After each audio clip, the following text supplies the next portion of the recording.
You lost again. Someone outmaneuvered you. They saw 3 moves ahead while you reacted. What if your brain could rewire itself for dominance? What separates predators from prey in business, relationships, power? Most people negotiate. Savages architect outcomes before conversations start. There's a cognitive switch most people never flip. Elite operators use pattern recognition you weren't taught. You're about to learn the framework they hide. Right now, somewhere in the world, 2 people are entering the same negotiation. They have similar experience, similar credentials, similar preparation. One will walk away with everything. The other will rationalize why they got less than they deserved. The difference isn't talent. It isn't luck. It's operating system. One person sees the game. The other person plays the game someone else designed. This audiobook exists to flip that switch in your mind, to install the savage mindset that transforms how you perceive and dominate every strategic situation you encounter. The word savage makes people uncomfortable, and that's precisely the point. We've been conditioned to believe that strategic dominance is somehow unethical, that winning decisively means someone else must be exploited. This is the first frame you need to shatter. The savage mindset isn't about cruelty. It's about clarity. It's about seeing reality without the comfortable delusions most people use to avoid the weight of responsibility. When you operate with savage clarity, you make decisions that compound advantage over time. You position yourself before opportunities become visible to others. You architect outcomes instead of hoping for favorable circumstances. Think about the last time you felt outplayed. Maybe it was a promotion that went to someone less qualified. Maybe it was a deal that fell through because someone else controlled the narrative. Maybe it was a relationship where you somehow ended up accommodating boundaries you never agreed to. In each case, you were operating inside someone else's frame, playing by rules you didn't choose, reacting to moves you didn't see coming. The savage mindset reverses this dynamic completely. You become the architect. You set the frame. You make the first move before others realize the game has started. This isn't theory. This isn't motivational platitudes about believing in yourself or working harder. This is a systematic breakdown of how strategic operators think, how they identify leverage, how they exploit asymmetries, and how they construct compounding advantages that make dominance inevitable. You're going to learn pattern recognition that most people never develop. You're going to understand why silence is often more powerful than persuasion. You're going to see how the best players lose strategically to win overwhelmingly. And you're going to build a personal operating system that generates advantage automatically, without conscious effort, making strategic dominance your default state rather than something you achieve and then struggle to maintain. The framework you're about to learn has been tested in boardrooms, battlefields, political campaigns, and high-stakes negotiations across every domain where power matters.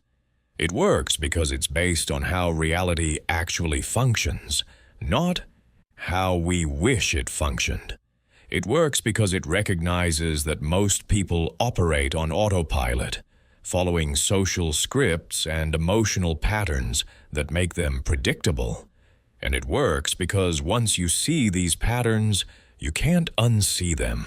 The world becomes a different place. Transparent, exploitable, yours. Let's begin with the foundation, with learning to see what others miss, with developing the predator's lens that transforms every situation into a map of leverage points and strategic possibilities. The first and most critical skill in the savage mindset is perceptual rewiring. Most people look at situations and see what's happening. Strategic operators look at the same situations and see what's about to happen, what power structures are being established, what leverage points are being created or destroyed. This difference in perception is everything. It's the gap between responding to reality and shaping reality. Consider a typical corporate meeting. Most people in the room are focused on the stated agenda, on making their points clearly, on appearing competent and collaborative. They leave the meeting feeling like they participated, but there's always someone in that meeting who's operating at a different level entirely. That person isn't focused on the stated agenda. They're watching who defers to whom. They're noticing which ideas get traction and which get dismissed, not based on merit, but based on who proposes them. They're identifying who in the room has actual decision authority versus who has title without power. They're observing which participants are building alliances and which are isolated. They're calculating what information is being withheld and why. And most importantly, they're reverse engineering what the real agenda is, the one that exists beneath the stated purpose of the meeting. This person leaves the meeting with a completely different understanding than everyone else. While others debate whether their proposal was well received, this person knows exactly whose support matters, what objections will emerge, and how to route around resistance before it becomes organized opposition. This is the predator's lens. It's not about being smarter. It's about looking at what's actually happening instead of what people say is happening. The human brain is a pattern recognition machine, but most people train it to recognize the wrong patterns. We learn to notice politeness cues, social hierarchy, emotional states, and surface-level content. These things matter, but they're not where leverage lives. Leverage lives in mismatches, in structural advantages, in information asymmetries, and in the space between what people want and what they're willing to admit they want. Train yourself to automatically scan for these elements in every situation. When you enter a room, don't just notice who's there. Notice who's positioned closest to the door, who chose the head of the table, who arrived early to set up the space. These aren't random details. They're signals of how people see their role and status. When someone speaks, don't just process their words. Notice what they're not saying. Notice if they're making declarative statements or hedging with qualifiers. Notice if they make eye contact when delivering key points, or if they look away. Notice if their proposal includes implementation details or just high-level vision. Each of these signals tells you about confidence, preparation, and actual commitment versus performative participation. Most critically, train yourself to see 72 hours into the future, not in a mystical sense, but in a practical one. Every situation contains indicators of what's coming next. A client who suddenly asks for detailed breakdowns of costs that were previously approved is preparing to renegotiate. A colleague who starts copying more people on routine emails is building a paper trail for political reasons. A partner who begins asking theoretical questions about commitment is testing whether the relationship can withstand increased demands. These signals are always present. The savage mindset simply chooses to see them. Here's what this looks like in practice. There was a negotiation between two companies over a potential acquisition. The acquiring company sent a team of 6 people to the first meeting. The target company sent their CEO and CFO. Most observers would focus on what was said, on the valuation discussions, on the terms being proposed. But someone with the predator's lens noticed something else entirely. The acquiring company's team included their head of integration. Integration specialists don't attend exploratory meetings. They attend meetings where the deal is already decided, and implementation is the real focus. This single observation revealed that the negotiation was theater. The acquiring company had already decided to buy. The only question was price, and they'd brought overwhelming force to create the impression that walking away was a real option. The target company's CEO, operating without this insight, negotiated from a position of uncertainty. If he'd recognized the signal, he could have pushed harder on price and terms, knowing the other side wasn't bluffing about their interest. This is the power of seeing what others miss. One observation changed the entire strategic calculation. The person who noticed the integration specialist's presence had leverage that existed nowhere in the stated conversation. They could advise their client to push for better terms with confidence, or they could slow play to extract additional concessions. Knowing the other side was operating under time pressure they weren't acknowledging. You can develop this perceptual skill systematically. Start by journaling 3 situations where you reacted instead of anticipated. Be brutally honest. Write down what happened and what you did. Then ask yourself what signals were present 72 hours before the situation. There are always signals. The client who suddenly ghosts you sent shorter emails the week before. The employee who quits without warning stopped contributing in meetings 2 months earlier. The partner who leaves had been creating independent social circles for 6 months. Go back through your situations and identify what you missed. This exercise is painful, but it rewrites your perceptual filters. Your brain starts automatically scanning for these patterns in real time. Next, identify 5 patterns in your current environment that predict future problems. Look at your relationships, your projects, your competitions. What's happening right now that will create leverage or vulnerability 90 days from today? Is there someone building skills that will make them independent of you? Is there a dependency you're creating that will become a constraint? Is there a short-term win you're pursuing that will create long-term obligations? Write these down. Check them in 30 days. You'll be shocked at how predictable reality becomes when you train yourself to see the machinery beneath the surface. The checkpoint for this skill is simple. Can you name 3 leverage points in your current primary goal? Not opportunities, not challenges. Leverage points. The specific elements that, if controlled, would make success structurally probable instead of dependent on effort and luck. If you can't immediately identify 3, your perceptual system isn't calibrated yet. Keep training.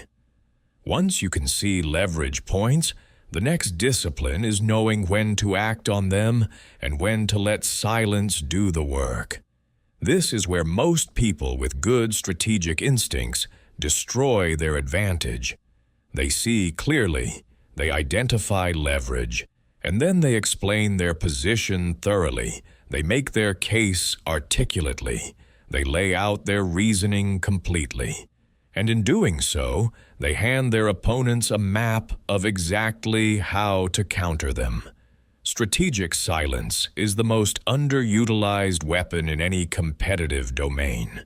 It works because humans are psychologically wired to fill voids. When you stay silent, other people make assumptions. And critically, those assumptions often serve your interests better than anything you could have said. This seems counterintuitive. We're trained to believe that communication is always good, that clarity prevents misunderstanding, that explaining our reasoning builds trust. All of this is sometimes true, but the savage mindset recognizes that clarity is a tool, not a virtue. Sometimes ambiguity is the stronger play. Consider how information flows in negotiation.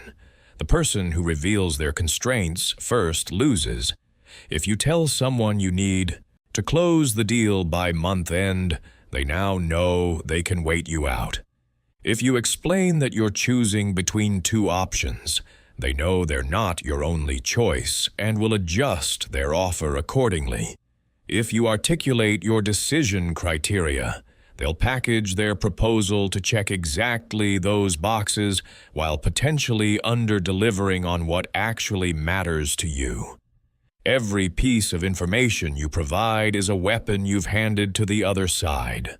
The savage operator reveals nothing until silence becomes more costly than disclosure. There's a specific moment in most negotiations where this plays out with crystal clarity. Someone makes an offer. The natural human instinct is to respond immediately. If the offer is good, we want to accept before they change their mind. If the offer is bad, we want to counter to show we're serious. Both instincts are wrong. The correct move is silence. Count to 3. Let the silence hang. In that 3-second gap, the person who made the offer will often start negotiating against themselves.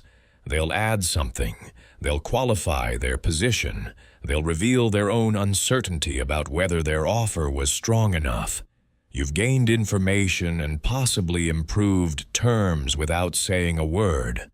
But strategic silence goes deeper than negotiation tactics. It's about creating space for others to fill with their own assumptions, and then allowing those assumptions to work in your favor even when they're not accurate. Let me give you a scenario that shows how this works in practice. There's a junior partner at a law firm who wants to make senior partner. The traditional path is clear. Bill hours, bring in clients, win cases, wait your turn. This person understands the traditional path, but they also understand strategic silence. In meetings, when senior partners debate firm strategy, this person rarely speaks. When they do speak, it's brief and precisely targeted. They never explain their full reasoning. They never lobby for their ideas. They simply drop observations and let others run with them.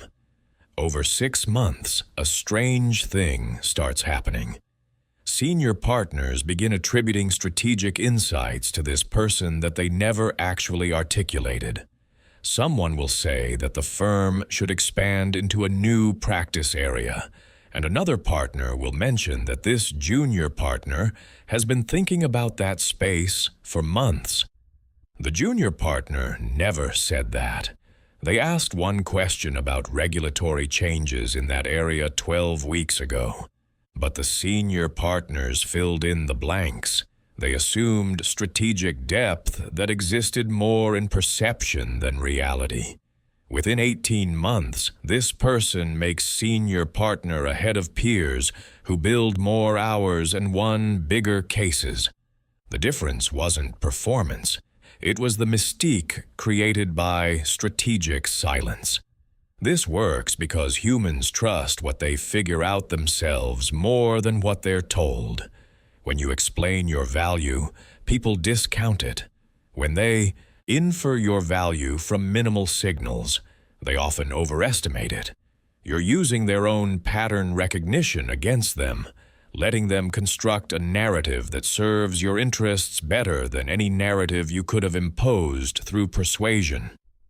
The discipline here is painful for most people. We want to be understood. We want credit for our thinking. We want people to know how smart we are, how hard we worked, how much we've considered all the angles. All of these wants are strategic liabilities. They create the impulse to over-explain, to make sure everyone sees what we see. The savage mindset kills this impulse. It treats information as ammunition, spending it only when the return justifies the cost. Here's how you train this skill. Document 5 conversations where you over-explained. Pull them apart word by word. Identify where you revealed information that wasn't requested. Notice where you justified decisions that no one was challenging. See where you answered questions that weren't asked. Then rewrite each interaction using 50% fewer words. This exercise is revelatory.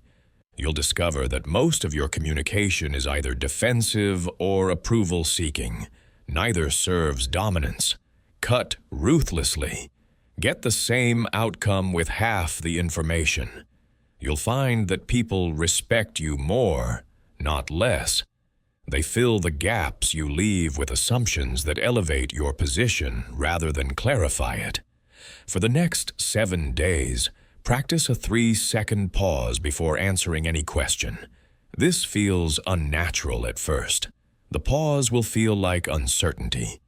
Push through. What you're training is impulse control. You're creating a buffer between stimulus and response, and in that buffer, you can calculate whether answering serves your interests or theirs. Sometimes the answer is don't answer at all. Sometimes it's answer with a question. Sometimes it's provide minimal information and let them ask follow-ups, revealing what they actually care about through their questions. The 3-second pause gives you time to choose strategically instead of responding automatically. Your checkpoint for this skill is straightforward. Did someone reveal their position because you stayed quiet? If you can't point to a specific instance in the last week where silence gained you information, you're still talking too much. Silence is only strategic if it generates advantage. Practice until it does. Now we need to address the architecture of reality itself, because the most powerful form of control isn't winning arguments. It's setting the frame within which arguments happen. Frame control is the difference between fighting hard and winning easily. When you control the frame, you define what's reasonable, what's possible, what's being discussed, and what's off the table. You make others operate inside a reality you constructed, and most critically, they don't even realize they're doing it. Think about political debates. The candidates aren't trying to convince each other. They're fighting over whose frame becomes the accepted reality. One candidate wants to frame the election as a choice between change and stability. The other wants to frame it as a choice between competence and chaos. Whoever's frame wins determines what evidence matters, what arguments land, and ultimately who appears suited for the role. The same dynamic plays out in every domain. In business, are we discussing market share or profit margins? In relationships, are we talking about fairness or feelings? In negotiations, are we focused on price or total value? The person who sets the frame has already won most of the battle, even if the explicit conflict hasn't been resolved yet. Most people don't realize frames are being set. They think they're just having a conversation or addressing the situation at hand. But frames are always being established, and whoever moves first usually wins. Here's what this looks like. A manager wants to deny a raise request. They could argue about the employee's performance, but that's fighting inside the employee's frame, where performance determines outcomes. Instead, the manager reframes entirely. They talk about the department's budget constraints and how everyone is making sacrifices this year. Suddenly, the conversation isn't about whether this employee deserves a raise. It's about whether this employee is willing to be a team player during difficult times. The employee can fight this frame, but now they look selfish. The manager has made their preferred outcome feel like the natural, reasonable position. That's frame control. You can see frames being established in the first 30 seconds of most interactions. Someone says they want to discuss your performance. That's their frame. You can accept it and operate inside it, discussing your metrics and accomplishments. Or you can reframe immediately. You can say you've been wanting to discuss role expansion and how your current responsibilities don't fully utilize your capabilities. Now the conversation is about opportunity, not evaluation. Same facts, different frame, completely different power dynamic. The person who controls frame controls reality. The technique for establishing frames is surprisingly simple. You state your frame as if it's already accepted reality, and you begin operating inside it immediately. You don't argue for your frame. You don't explain why your frame is better. You just assume it and watch if others follow. Most will, because challenging a frame requires conscious effort and social risk. It's easier to go along. Here's a specific example of how this plays out. Two co-founders are in conflict about company direction. One wants to expand product features. The other wants to focus on sales. They've been arguing for weeks, each presenting data to support their position. Neither is winning because they're fighting symmetrically. Then one founder reframes completely. Instead of arguing about expand versus focus, they establish a new frame. They say the real question is what gets us to profitability fastest, and we should test both approaches with clear kill criteria. Suddenly, it's not a philosophical debate. It's an experiment with metrics. The other founder can object, but objecting makes them look afraid of data. By reframing from opinion to experiment, the first founder has made their approach feel rational, and the opposition feel emotional. That's frame control in action. You can practice this systematically. Start by auditing 3 areas where you accept others' frames. These are situations where you're operating inside someone else's definition of reality without realizing it. Maybe your boss frames your role as execution, and you've never questioned whether strategy is part of your scope. Maybe your clients frame your service as a commodity, and you compete on price instead of reframing around value. Maybe your partner frames disagreements as you being difficult, and you defend yourself instead of reframing around differing needs that require creative solutions. Identify these accepted frames. Write down the alternate frame you should impose. What reality would serve you better? How would you state it as assumed truth? Then, for the next 14 days, practice reframing one daily interaction. This doesn't mean being combative. It means noticing when someone establishes a frame that doesn't serve you and gently but firmly offering an alternative. Someone frames a conversation as getting your buy-in for their decision. You reframe it as collaborative problem-solving, where multiple perspectives improve the outcome. Someone frames a pricing discussion around their budget. You reframe around ROI and cost of not solving the problem. Someone frames conflict as your personality flaw. You reframe as different working styles that need explicit coordination agreements. Each time you successfully reframe, you're building the instinct to set reality instead of accepting it. Let me give you a complete 14-day frame control installation protocol that will transform this from concept to capability. Day 1 is frame awareness. For the entire day, every conversation, every meeting, every email exchange, you simply notice what frame is being established. Who's defining the terms? What reality is being assumed? Write down 5 examples at end of day. You're training yourself to see frames being set. Day 2 is frame analysis.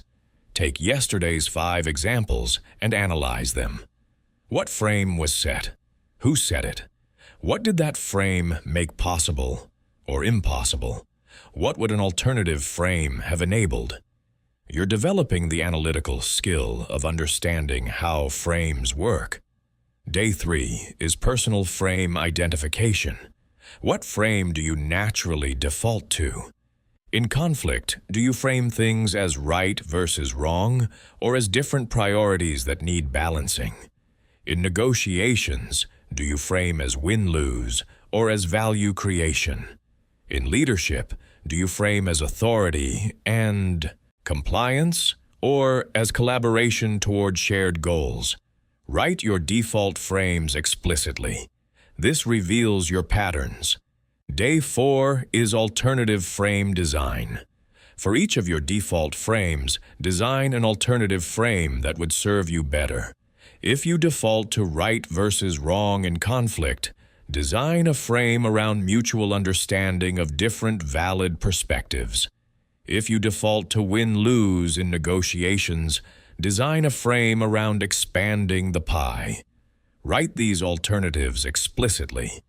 Day 5 is frame testing. Choose one situation today where you'll deliberately use an alternative frame instead of your default.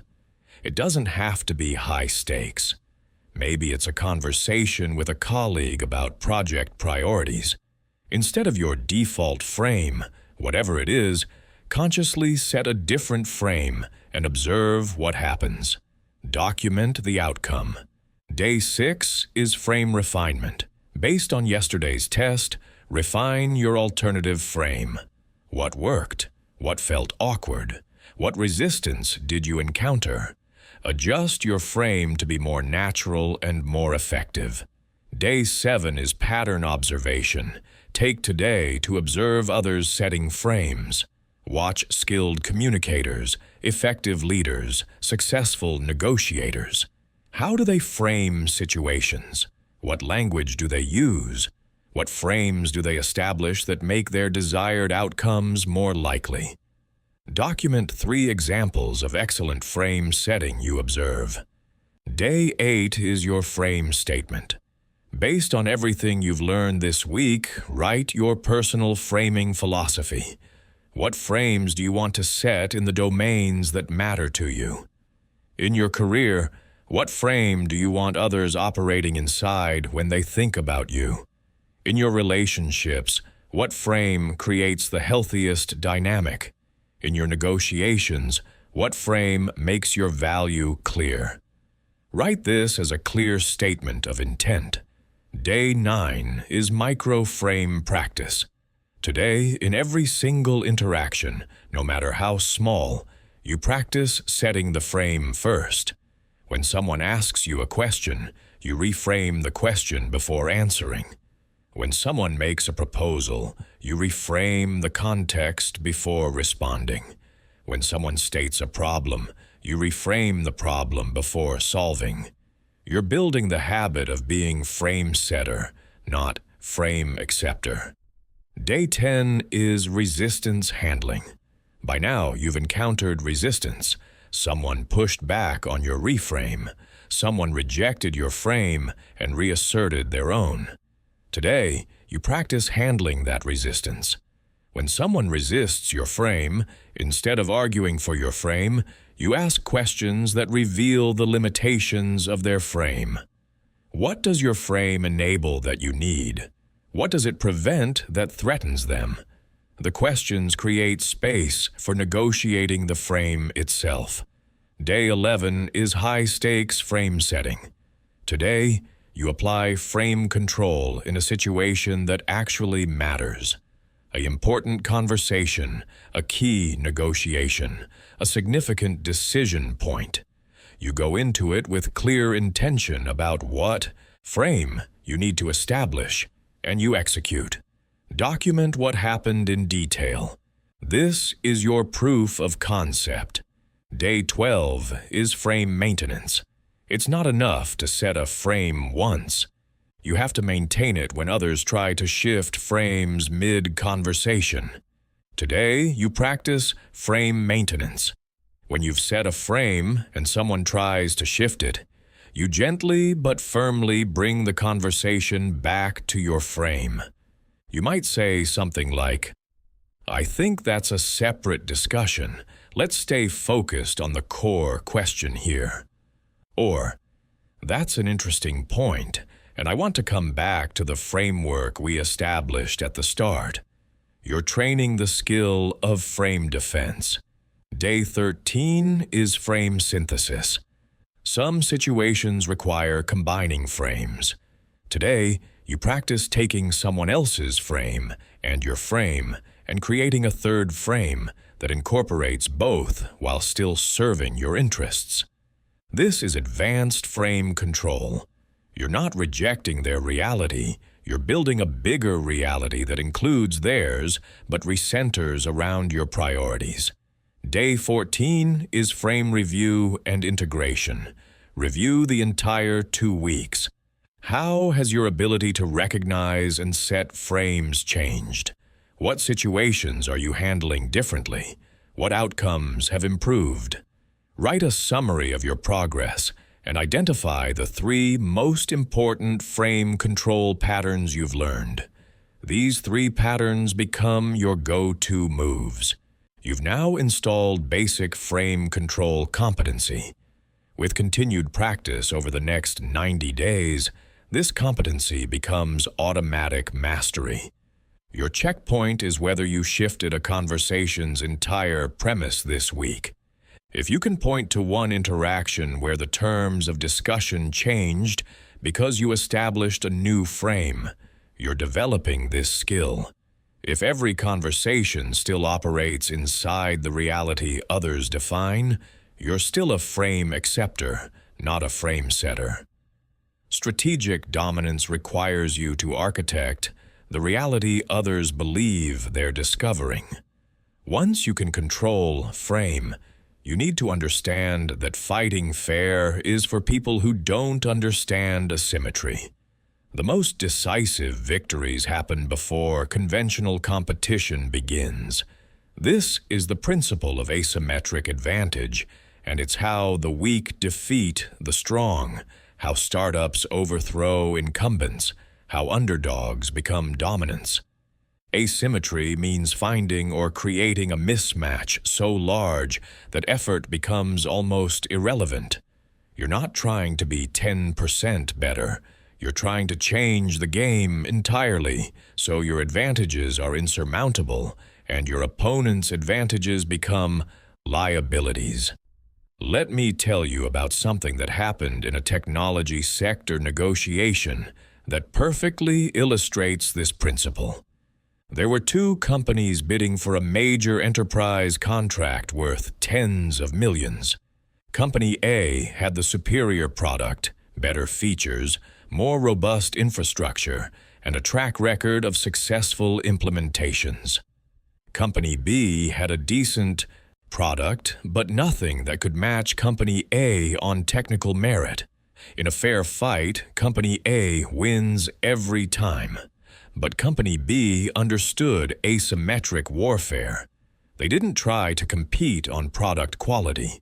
Instead, they spent 3 months before the formal bidding process, building relationships with the client's implementation team, not the decision makers.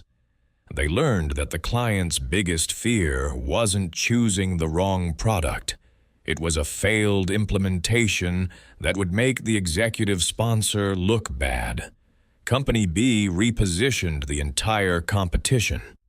When the formal bids came in, Company A presented their superior product with a standard implementation plan.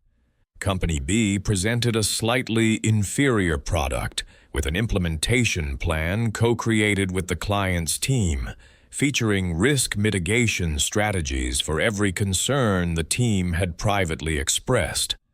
The decision makers saw 2 options: a better product with implementation risk, or a good enough product with implementation certainty. Company B won because they changed what was being evaluated. They made the competition about risk reduction rather than product quality. And on that dimension, their 3 months of relationship building had created an insurmountable advantage. That's asymmetric warfare. Company A never had a chance because they were fighting the wrong battle. This pattern repeats across every domain where competition exists. The question you need to ask yourself is, what game are you playing that someone else designed? And how can you redesign it so your natural advantages become decisive while their advantages become irrelevant? Most people never ask this question. They accept the game as presented and try to play it better. That's a losing strategy when you're not starting from the strongest position. The savage mindset asks a different question entirely. What game could I design where my victory is structurally probable before we even start playing? Look at how Walmart destroyed traditional retailers. They didn't compete on service or selection. They competed on price, enabled by logistics systems no one else had built. Traditional retailers couldn't match Walmart's prices without Walmart's supply chain, and building that supply chain required investment and time they didn't have.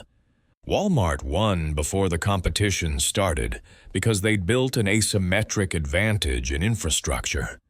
Or consider how Apple entered the phone market.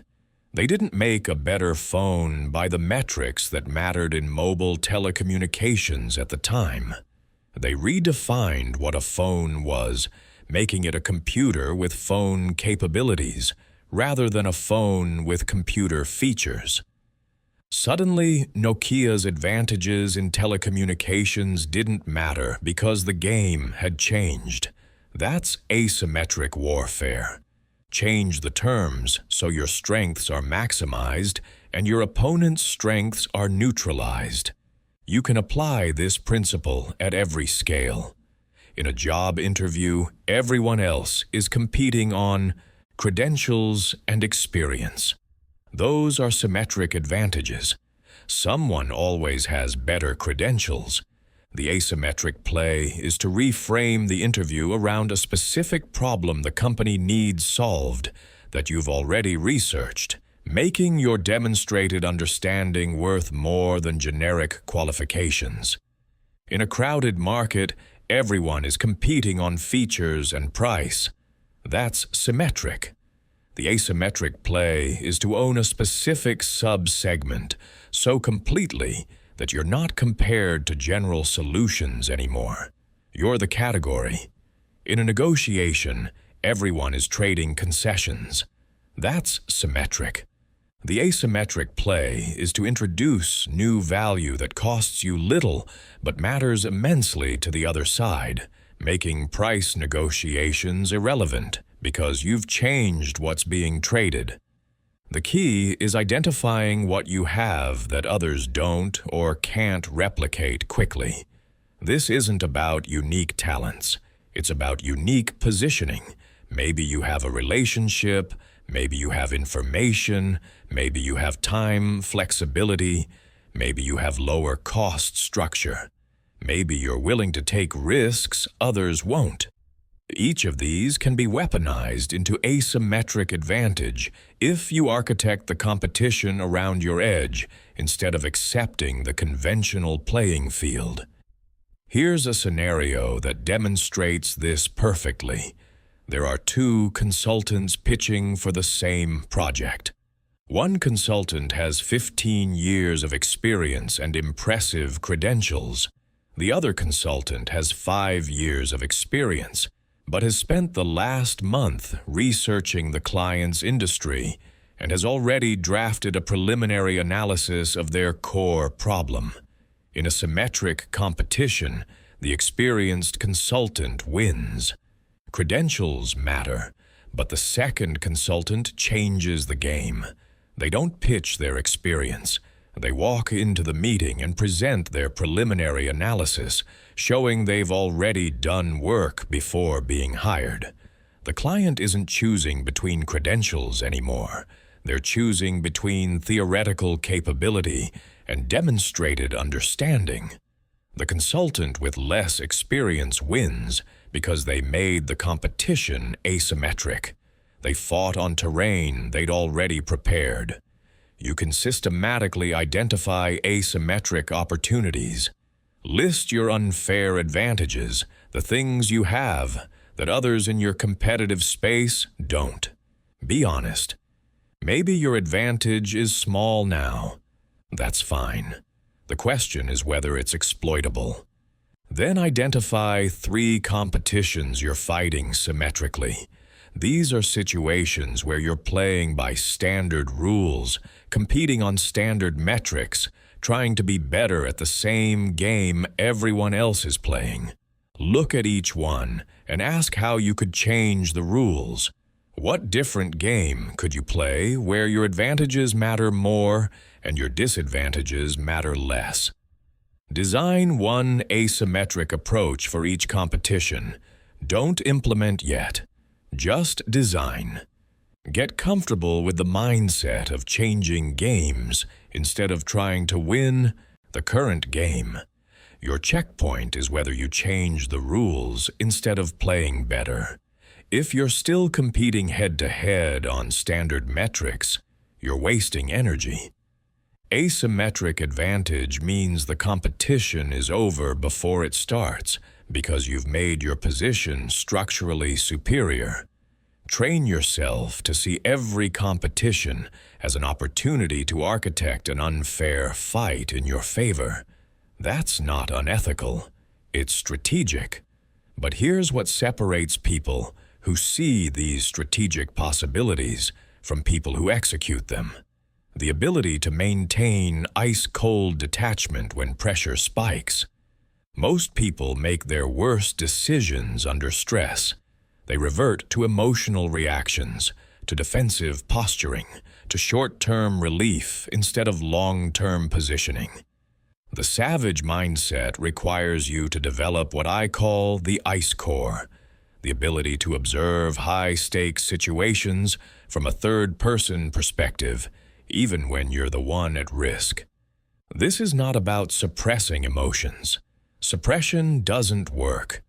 The emotion just finds another path, usually at the worst moment. Instead, this is about creating psychological distance between stimulus and response. It's about training yourself to notice that you're feeling intense emotion without letting that emotion drive your decisions. Think of it as a meta layer of consciousness that watches yourself experiencing the situation. You feel the anger. You notice you're angry. You observe how that anger wants you to respond. And then you decide whether that response serves your strategic interests or just serves your need for emotional release. Elite athletes do this naturally. They can be behind in a championship game and still make the exact same decisions they'd make in practice. The stakes don't change their execution because they've trained themselves to maintain detachment under pressure. The best poker players do this. They take brutal beats, bad luck that costs them thousands, and they play the next hand with identical statistical discipline. They don't go on tilt because they've separated their emotional experience from their strategic calculation. You can learn this same skill. The technique is simple, but requires practice. When you notice yourself in a high-stakes or emotionally charged situation, consciously shift to third-person observation. Instead of thinking I am furious, think he is experiencing fury, or she is feeling threatened, or they are in a defensive state. This linguistic shift creates psychological distance. You're observing yourself as if you're watching someone else. From that vantage point, you can see options that were invisible when you were fully identified with the emotion. You can notice that responding to the provocation serves the other person's agenda, not yours. You can recognize that the short-term satisfaction of venting will create long-term complications. You can identify the cold, calculated move that actually advances your position. Let me give you a concrete example. A senior executive is in a board meeting when one of the board members publicly questions their competence, insinuating that recent company struggles are due to poor leadership. The natural emotional response is defensive fury. The executive wants to explain all the challenges they've navigated, to list their accomplishments, to counter the accusation point by point. But here's what happens if they give in to that impulse. They look defensive. Defensive looks weak. The board member's frame, that leadership is the problem, becomes the accepted reality they're now operating inside. An executive with the ice core responds completely differently. They notice their defensive fury. They observe it. And then they respond from detachment. They might say something like, "That's a fair question, and if the board believes we need different leadership to execute the next phase of our strategy, that's your call to make." Meanwhile, I'm focused on the product launch timeline and partnership discussions. I can walk you through those now, or we can revisit the leadership questions separately. Watch what just happened. They didn't defend. They didn't argue. They acknowledged the question as legitimate, removed the emotional charge by agreeing the board has that authority, and then redirected to operational substance. They've made the board members' attack look political while they look focused and professional. That's detachment under pressure. The executive felt the fury, but they didn't let it dictate their response. You can train this skill deliberately. Start by describing your last emotional hijacking in third person. Write about yourself as if you're analyzing someone else. He felt disrespected when his proposal was dismissed. She experienced anxiety when the deadline was moved up with no additional resources. They became defensive when their judgment was questioned publicly. This exercise creates the observational distance you need in the moment. Your brain starts developing a meta layer that can watch your emotional states instead of being fully consumed by them. Next, create a circuit breaker phrase that triggers observer mode. This is a specific phrase you say to yourself when you notice emotional reactivity rising. It could be switch to tactical, or third-person view, or observe mode active. The specific words don't matter. What matters is that you've created a trained response. When emotions spike, you use your phrase, and your brain shifts gears. You've practiced this enough that the shift becomes automatic. You're still feeling the emotion, but you're watching yourself feel it, and that distance is enough to make rational decisions. Then practice 90-second box breathing before high-stakes moments. This is 4 counts in, 4 counts hold, 4 counts out, 4 counts hold, repeated for 90 seconds. This physiologically activates your parasympathetic nervous system, creating calm even when circumstances are chaotic. Your body can't maintain peak stress response when you're breathing this way. Use it before difficult conversations, before presentations, before negotiations. You're training your nervous system that high stakes don't automatically mean high arousal. You can be calm even when outcomes matter intensely. Your checkpoint for this skill is whether you made a cold decision while feeling intense emotion. If you can point to a moment this week where you felt fury, fear, or frustration, and still took the strategically optimal action instead of the emotionally satisfying one, you're developing the ice core. This is the difference between people who see good strategy and people who execute it. Pressure reveals operating system. Under stress, you either revert to emotional patterns or you maintain strategic discipline. The savage mindset requires the second.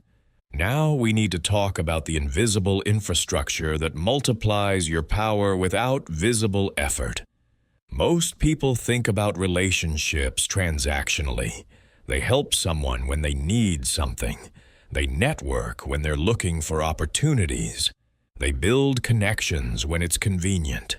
This is backwards. Strategic relationships are about creating a positioned network where people owe you strategic debts before you need them, where your influence extends far beyond your direct actions because others are advocating for your interests without being asked. The key insight is that relationships are assets that compound over time if you invest properly. When you do someone a meaningful favor before they ask, you're not being generous. You're creating reciprocity debt.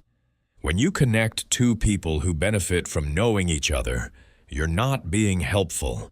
You're becoming a structural necessity in their network. When you provide value that costs you little but matters intensely to someone positioned where you need influence, you're not being kind. You're building leverage. This sounds cynical. It's not.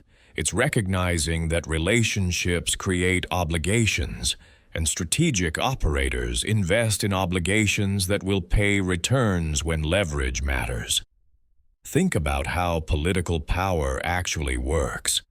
Politicians succeed not because of their own capabilities, but because of their network's capabilities. They've spent years creating debts, connecting people, delivering value, and building a web of reciprocity.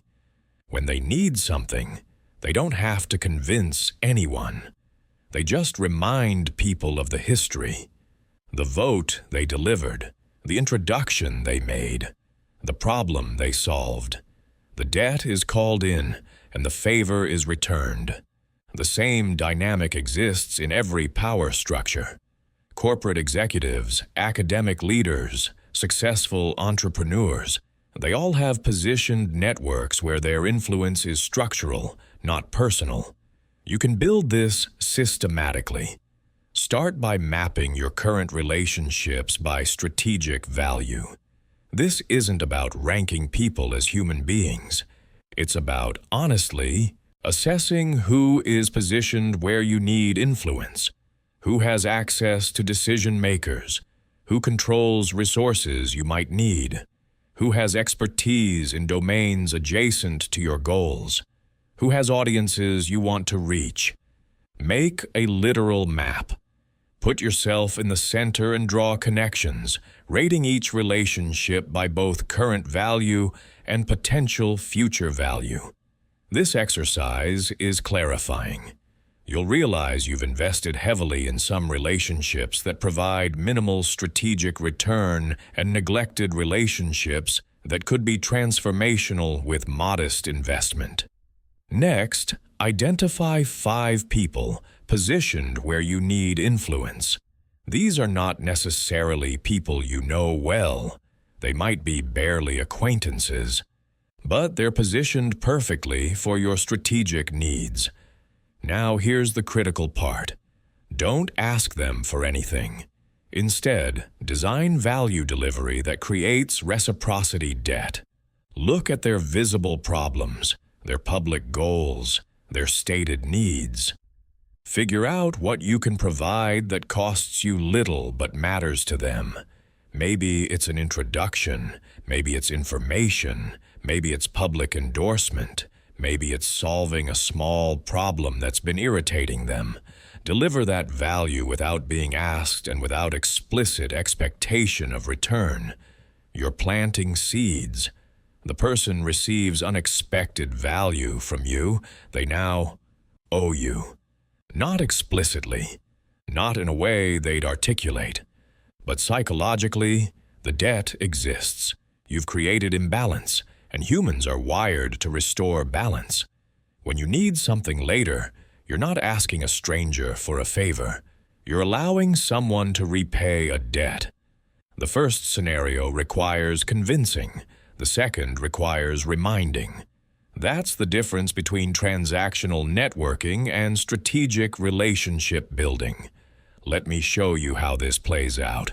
There's a young professional who wants to get noticed by a senior leader in their industry.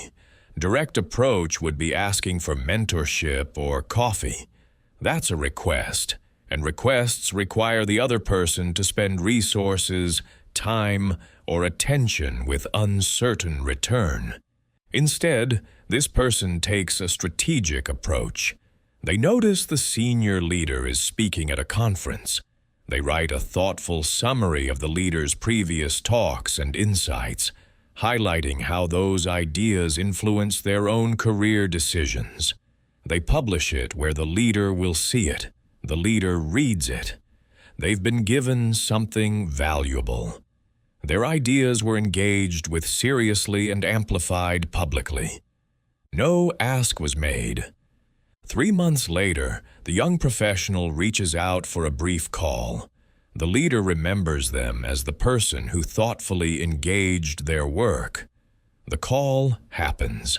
That's strategic value delivery creating access that direct requests couldn't generate. Your checkpoint for this skill is whether someone advocated for you without being asked. If you can point to an instance this week where someone went to bat for you, recommended you, or opened a door for you without being prompted, you're building strategic relationships correctly.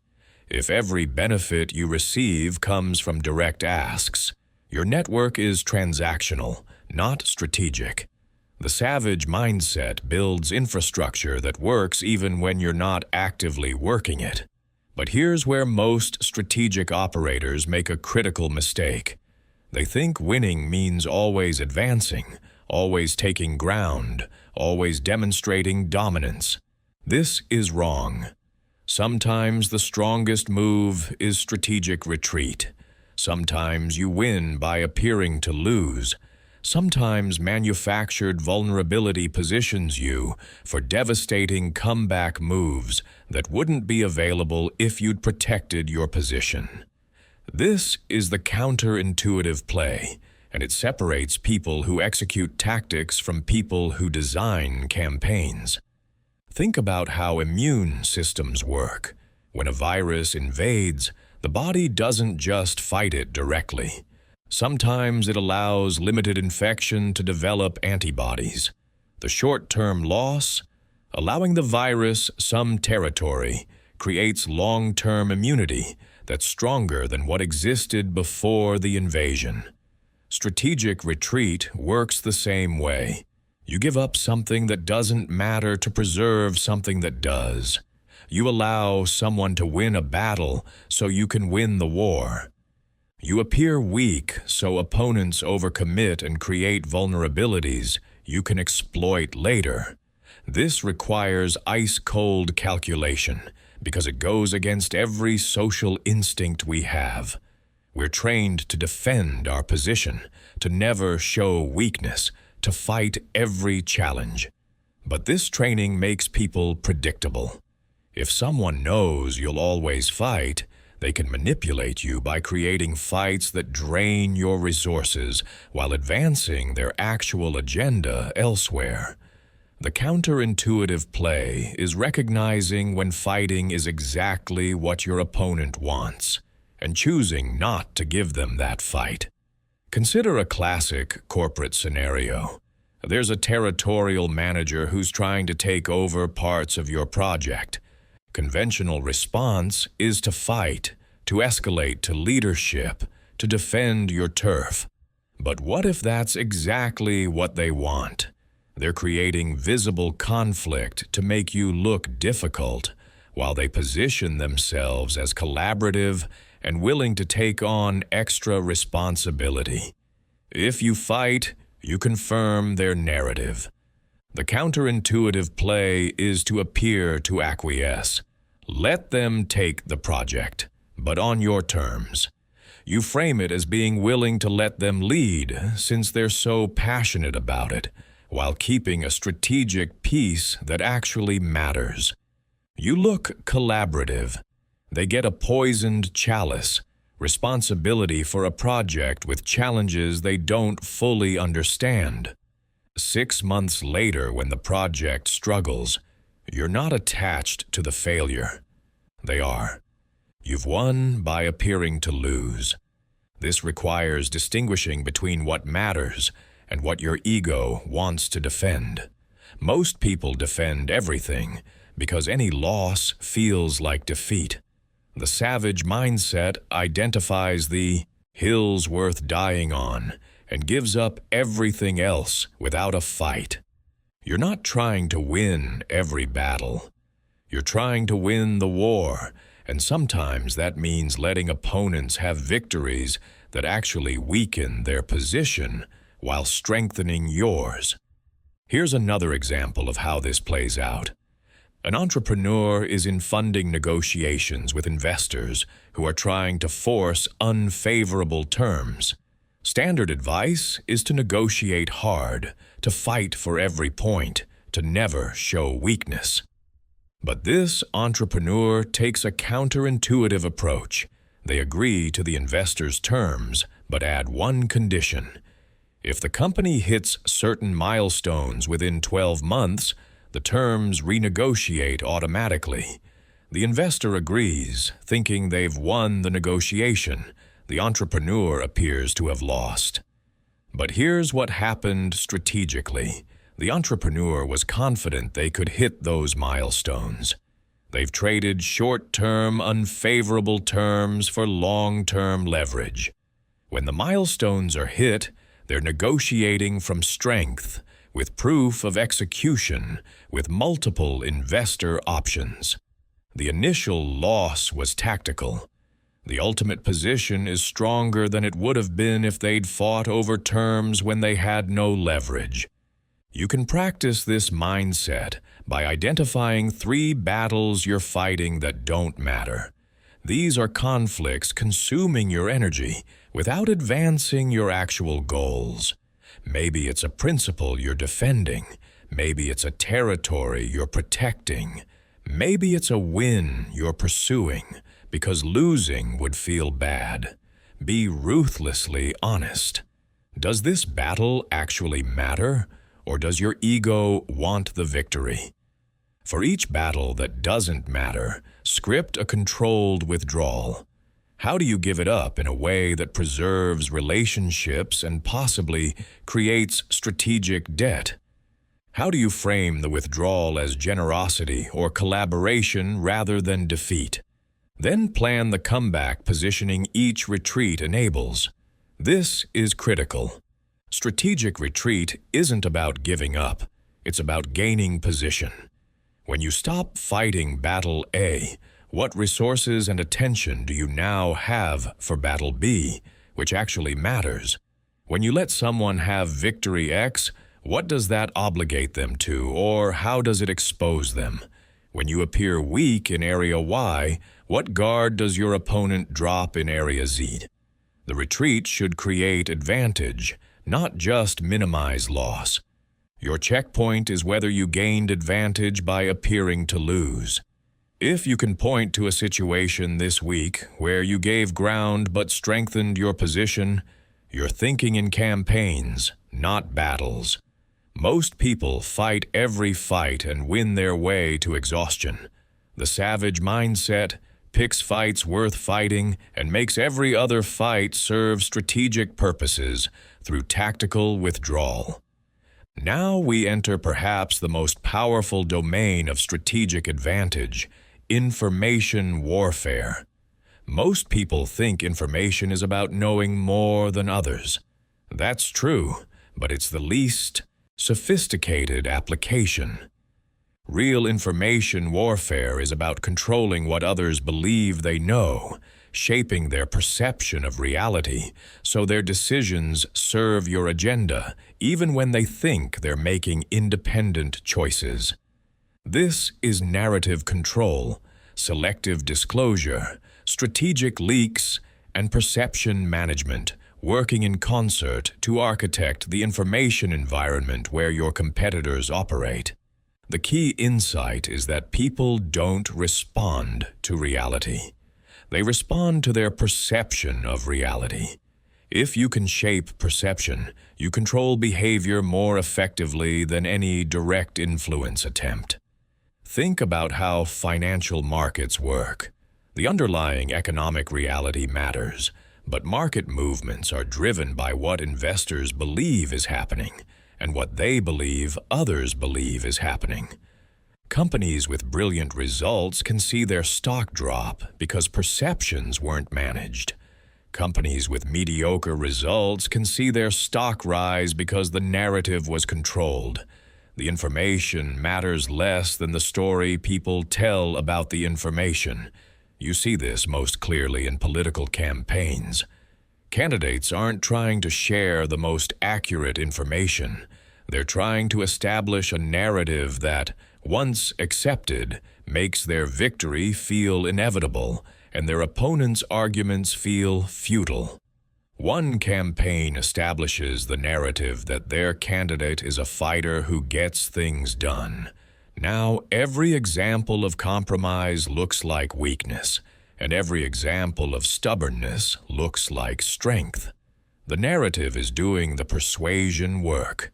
The candidate just has to stay consistent with the established story. You can apply this same principle in any competitive domain. In business, are you a premium provider or an overpriced commodity? That's narrative. In the workplace, are you strategic or are you political? That's narrative. In negotiations, are you a partner solving problems or a vendor desperate for the sale? That's narrative. The person who establishes and controls the narrative has made the outcome structurally probable before any specific argument is made. The technique is weaponized selective disclosure. You don't lie. Lying is fragile. It breaks when new information emerges. Instead, you control what information is released, when it's released, and how it's contextualized. You leak information that supports your narrative. You withhold information that complicates it.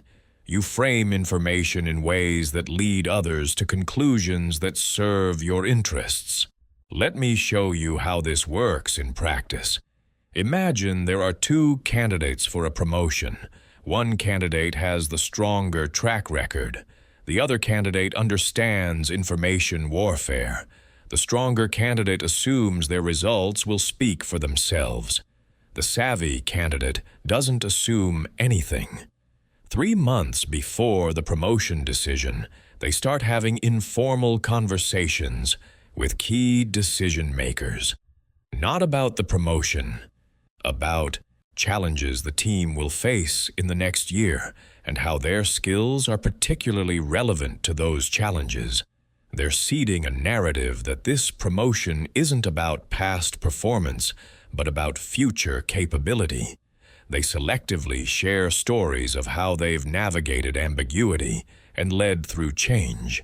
They casually mention concerns they have about whether the team has enough strategic thinking at senior levels.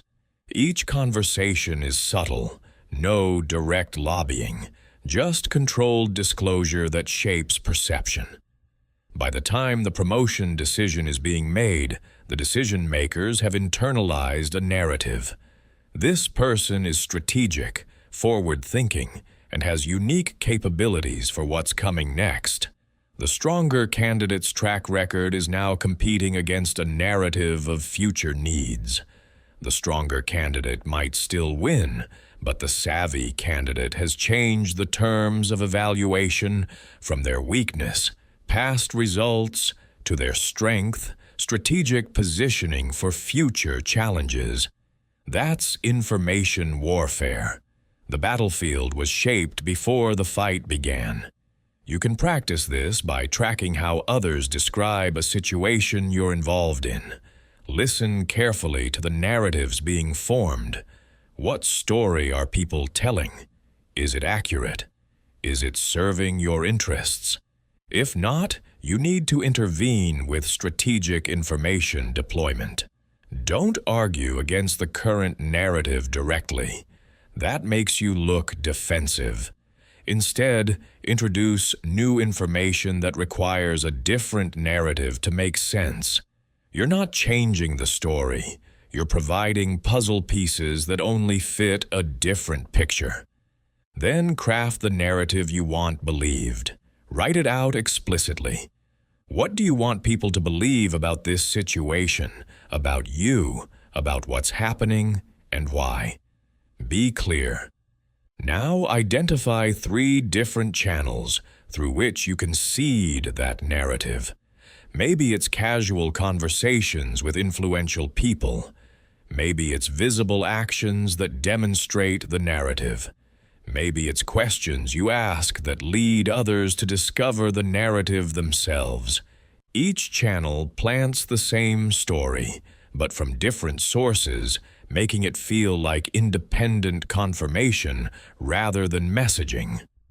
Watch what happens over 2 weeks. The narrative you seeded starts being repeated by others as if it's objective truth. They're not consciously carrying your message. They've internalized it as their own perception. That's when you know you've succeeded at information warfare. The story exists independently of you now, shaping decisions without your active intervention. Your checkpoint is whether someone repeated your narrative as if it's objective truth. If you can point to an instance where someone explained a situation using the exact frame you established, without attributing it to you, you've successfully executed information warfare. Most people try to convince directly. The savage mindset plants narratives and lets them grow. With these capabilities established, seeing leverage, using silence, controlling frame, fighting asymmetrically, maintaining detachment, building strategic relationships, retreating tactically, and managing information, you now need to understand the architecture of leverage itself. Because all strategic power ultimately comes down to controlling access to things people need, want, fear, or value. This is the anatomy of pressure points, and when you understand it, you can systematically identify where leverage exists in any situation and position yourself to control it. Leverage is not about being bigger or stronger. Leverage is about controlling choke points, the narrow places where resources, information, or capabilities flow. Ancient cities were built on rivers and trade routes, not because rivers and roads were valuable in themselves, but because controlling the crossing point meant controlling who could move where. Modern power works the same way. You don't need to control everything. You just need to control the access point to what matters. Think about how platforms like Apple's App Store create leverage. Apple doesn't make most apps. They just control the distribution channel. But that control means every app developer needs. Apple, more than Apple needs any individual developer. That asymmetry is leverage. Or consider how key employees create leverage. They don't do more work than others. They do work that creates dependency. They become the only person who knows critical systems or maintains essential relationships. Their leverage comes not from effort, but from being positioned at a choke point that others depend on. You can systematically identify leverage points by mapping dependencies. For any person you need to influence, ask these questions. What do they need to accomplish their goals? What do they fear will prevent those goals? What do they want that they're not admitting publicly? What do they protect at all costs? Each answer reveals a pressure point. The leverage question is, can you control, influence, or affect any of these elements? If yes, you have leverage. If no, Can you position yourself to gain that control? This is strategic positioning, moving to the choke points before the moment when leverage is needed. Let me walk you through a specific application. There's a mid-level manager who wants to influence a senior executive's decision. Direct persuasion won't work. The executive doesn't have time and doesn't take advice from people at this level. So, the manager maps pressure points. What does this executive need? They need their quarterly results to look good. What do they fear? They fear surprises that make them look uninformed to the board. What do they protect? Their reputation for being data-driven and objective. The manager now has a map of leverage points. They can't control quarterly results directly, but they can control information flow about risks to those results. They position themselves to be the person who flags potential problems early, who provides data that supports decision-making, who helps the executive avoid surprises. Over 3 months, the manager feeds the executive small pieces of information that prove valuable. Not in public, not in meetings.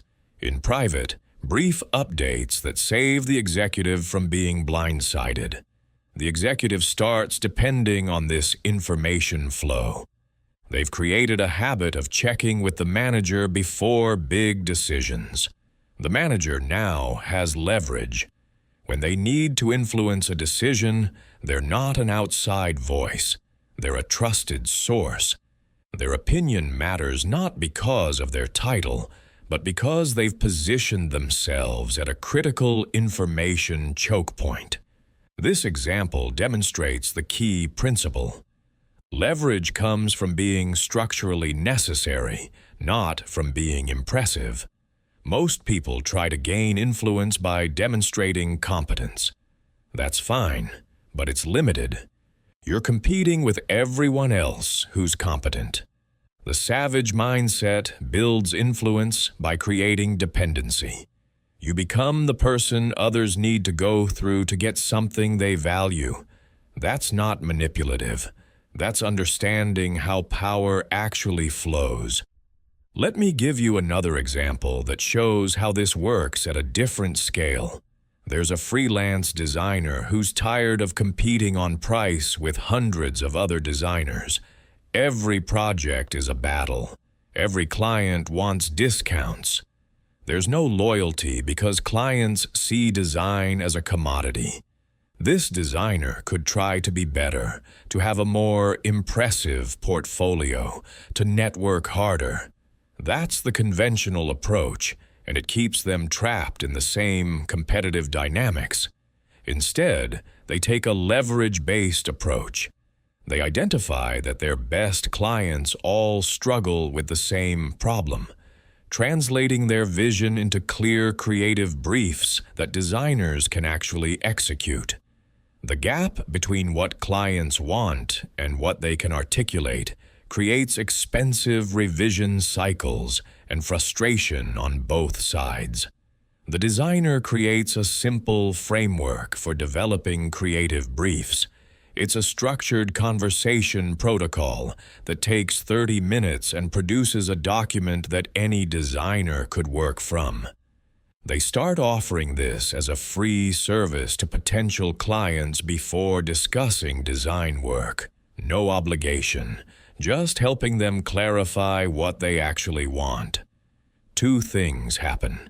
First, some clients take the brief and hire cheaper designers, which seems like a loss but actually isn't. The designer has saved themselves from nightmare revision projects with clients who don't know what they want. Second, most clients who go through this process hire the designer who helped them create the brief. Why? Because that designer now understands their vision better than anyone else. They've created dependency through deep understanding. The designer is no longer competing on portfolio or price. They're the person who actually gets what the client wants, and that's worth premium rates. Over 6 months, This designer becomes known for the brief framework. Other designers start referring clients to them for brief development, knowing they'll get clearer projects to work on afterward. The designer now controls a choke point in the client journey. They're the person who translates vision into actionable creative direction. Some of these projects they design themselves. Some they refer out for a finder's fee. Either way, they've positioned at a critical juncture where value flows. That's leverage architecture working at the individual level. Now let's look at how you systematically build this capability for yourself. The practice protocol has 4 phases, and each phase should take 1 week of focused attention. Phase 1 is pressure point mapping. Choose 3 people you need to influence in the next 60 days. These could be bosses, clients, partners, investors, colleagues, anyone where your success depends on their decisions. For each person, create a detailed pressure point map. Use these specific questions as your framework. What metric do they get evaluated on? What would make them look bad to people whose opinions they care about? What resource are they chronically short on? What problem keeps recurring for them that they haven't solved? What change are they resisting and why? What do they value that they're not getting enough of? What threatens their sense of identity or competence? Write detailed answers, not guesses. Research, observe, ask indirect questions. Talk to people who work with them. Build real understanding. Phase 2 is dependency design. For each person using your pressure point map, identify exactly how you could position yourself as structurally necessary to them. Not helpful, not useful, necessary. What could you control that they need access to? What information could you provide that prevents problems they care about? What capability could you develop that becomes essential to their success? The key is specificity. Don't write that you could be valuable by doing good work.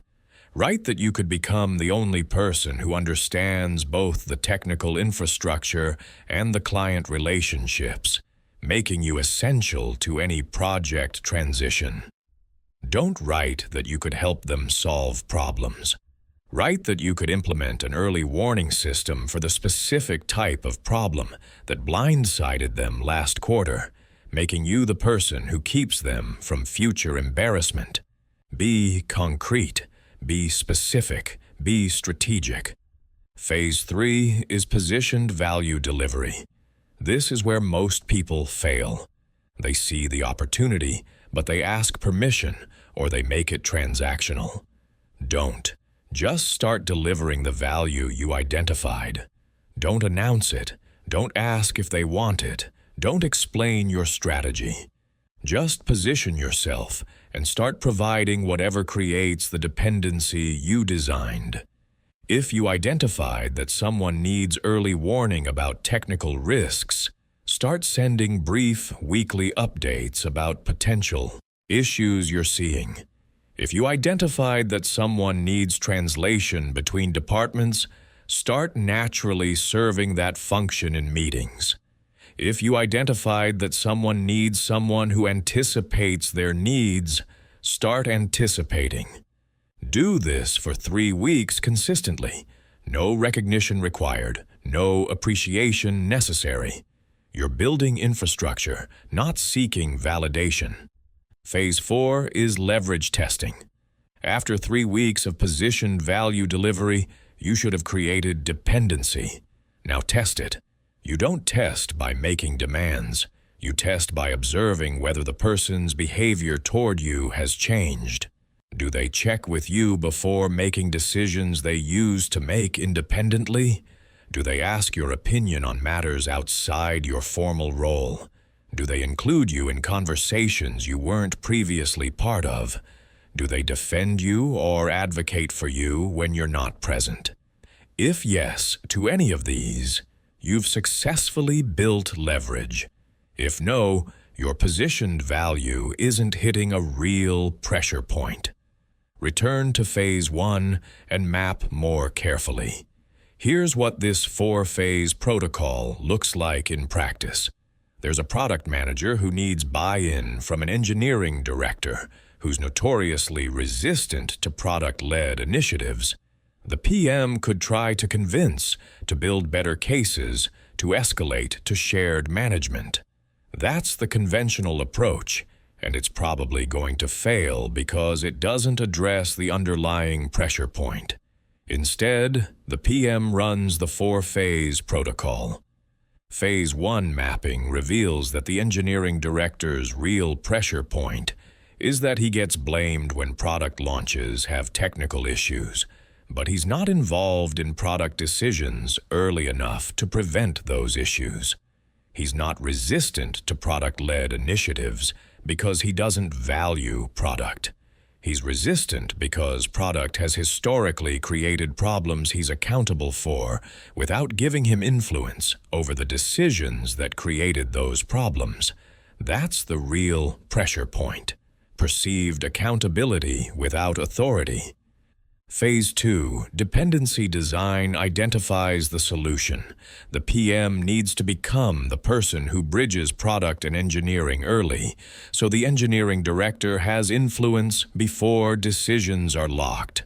The PM designs a lightweight weekly sync where they share product thinking before it becomes formal proposals, explicitly asking for engineering constraints and concerns.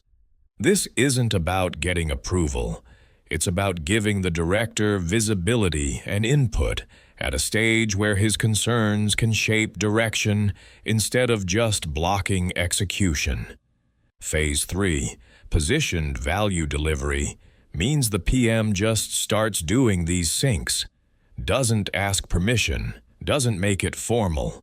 Just schedules 30 minutes weekly, comes prepared with clear thinking, asks good questions about engineering implications, and genuinely incorporates the feedback.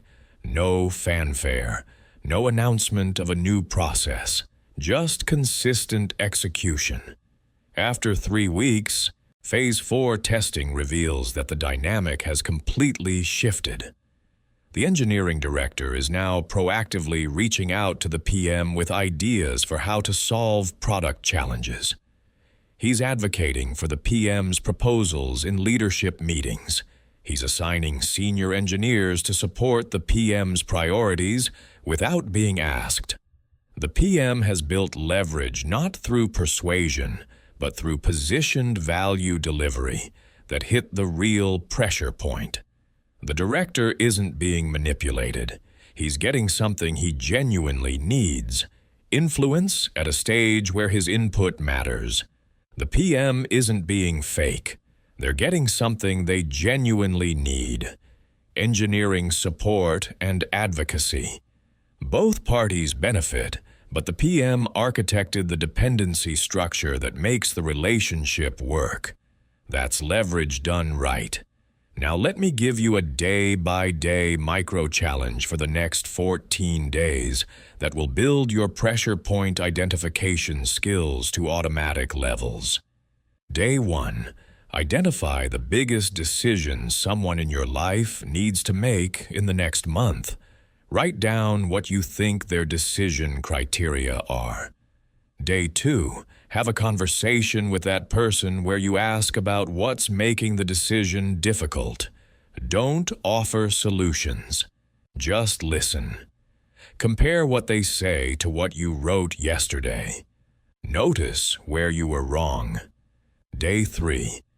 Identify what that person is afraid will happen if they make the wrong decision. Write it down. Don't ask them directly. Infer from context, from their questions, from what they emphasize. Day 4.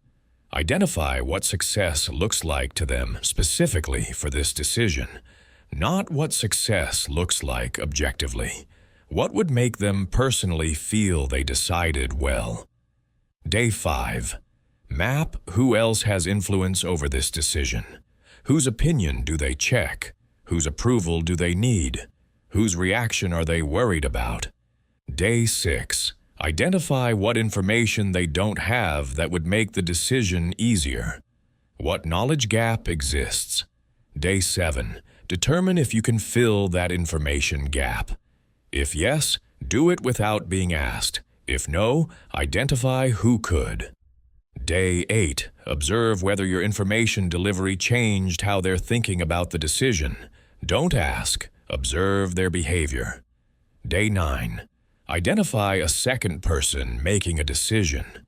Run days 1 through 8 again, but this time complete it in a single day. You're building speed and intuition. Day 10. Choose someone you need something from in the next 30 days. Map their pressure points using everything you've learned. Be thorough. Day 11. Design positioned value delivery that hits their real pressure point. Be specific. Write the exact actions you'll take. Day 12. Begin executing your positioned value delivery. No announcement, just execute. Day 13. Continue execution. Notice your impulse to explain what you're doing or to make sure they notice. Resist that impulse. Let the value speak. Day 14. Assess whether you've created observable dependency. Has their behavior toward you changed? Write down specific evidence either way. If yes, you've successfully installed pressure point leverage in 2 weeks. If no, your value delivery missed the mark. Revise and try again. This 14-day challenge will transform how you see influence opportunities. You'll stop trying to convince people and start positioning at their pressure points. And that shift is the difference between hoping for favorable responses and engineering them.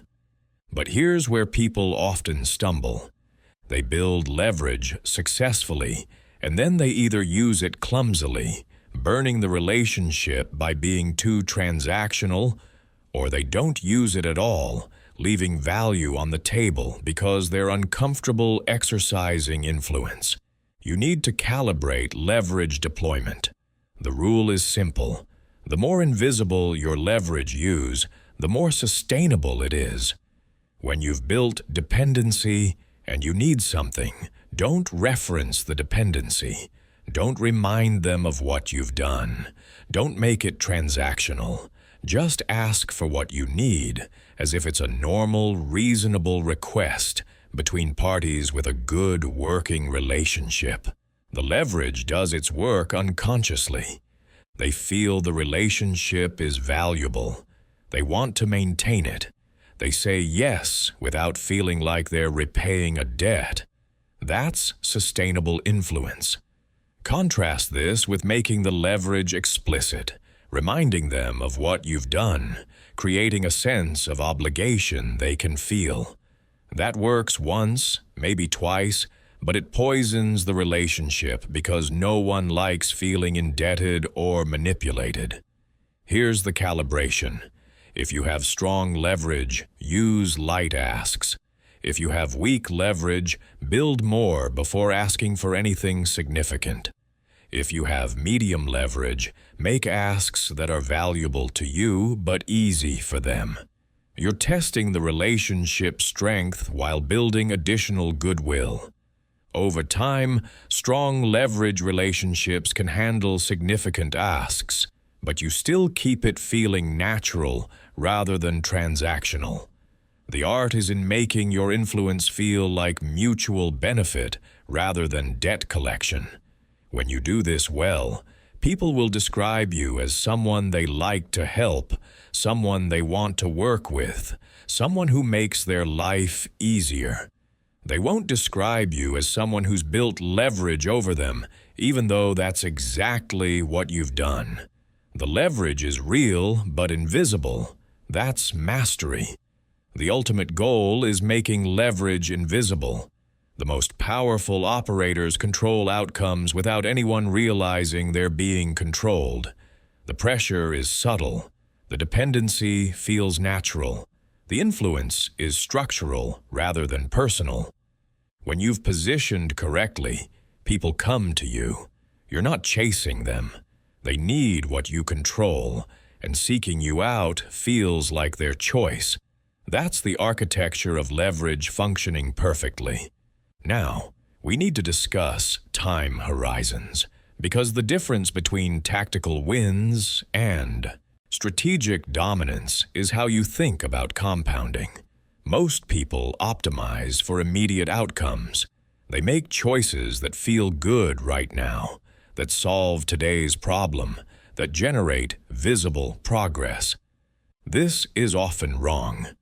The savage mindset thinks in multiple phases, where early positioning creates options and advantages that compound over time, making later victories structurally inevitable rather than dependent on continuous effort.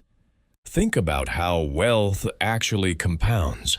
Poor financial decisions often make sense in the immediate term. That purchase feels justified. That expense is affordable right now. But wealthy people make different calculations. They think about opportunity cost. Every dollar spent is a dollar that can't compound. Every decision is evaluated not just on present value, but on what that value could become across time. The same principle applies to strategic positioning. Every choice creates or closes future possibilities. The question isn't just what you gain today, but what position today's choice creates for tomorrow's opportunities. This requires a fundamental shift in how you evaluate decisions. Instead of asking what wins this battle, you ask what position wins the war. Instead of maximizing short-term gains, you maximize long-term optionality. Instead of trying to capture value immediately, you ask whether positioning for future value capture is the stronger play. This is uncomfortable because it often means visible short-term sacrifice. You look like you're losing while others are winning. But 5 moves later, your position is so superior that their early wins are irrelevant. Let me give you a concrete example of how this plays out. 2 entrepreneurs start companies in the same market. One optimizes for immediate revenue. They take every client. They build whatever the client wants. They chase every opportunity. They're making money quickly. The other entrepreneur is far more selective. They turn down clients that don't fit their long-term vision. They invest in infrastructure that has no immediate payoff. They spend time building relationships with strategic partners, even though those relationships don't generate revenue yet. In year 1, the first entrepreneur looks smarter. They're profitable. They're growing. The second entrepreneur is burning capital on positioning that might not matter. But look at year 3. The first entrepreneur is stuck. They've built a services business with no leverage. Every dollar requires proportional effort. They're trapped in client dependencies. They can't scale without proportional resource increase.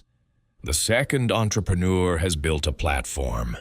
Their early relationship investments are now partnerships that drive client acquisition with no sales effort.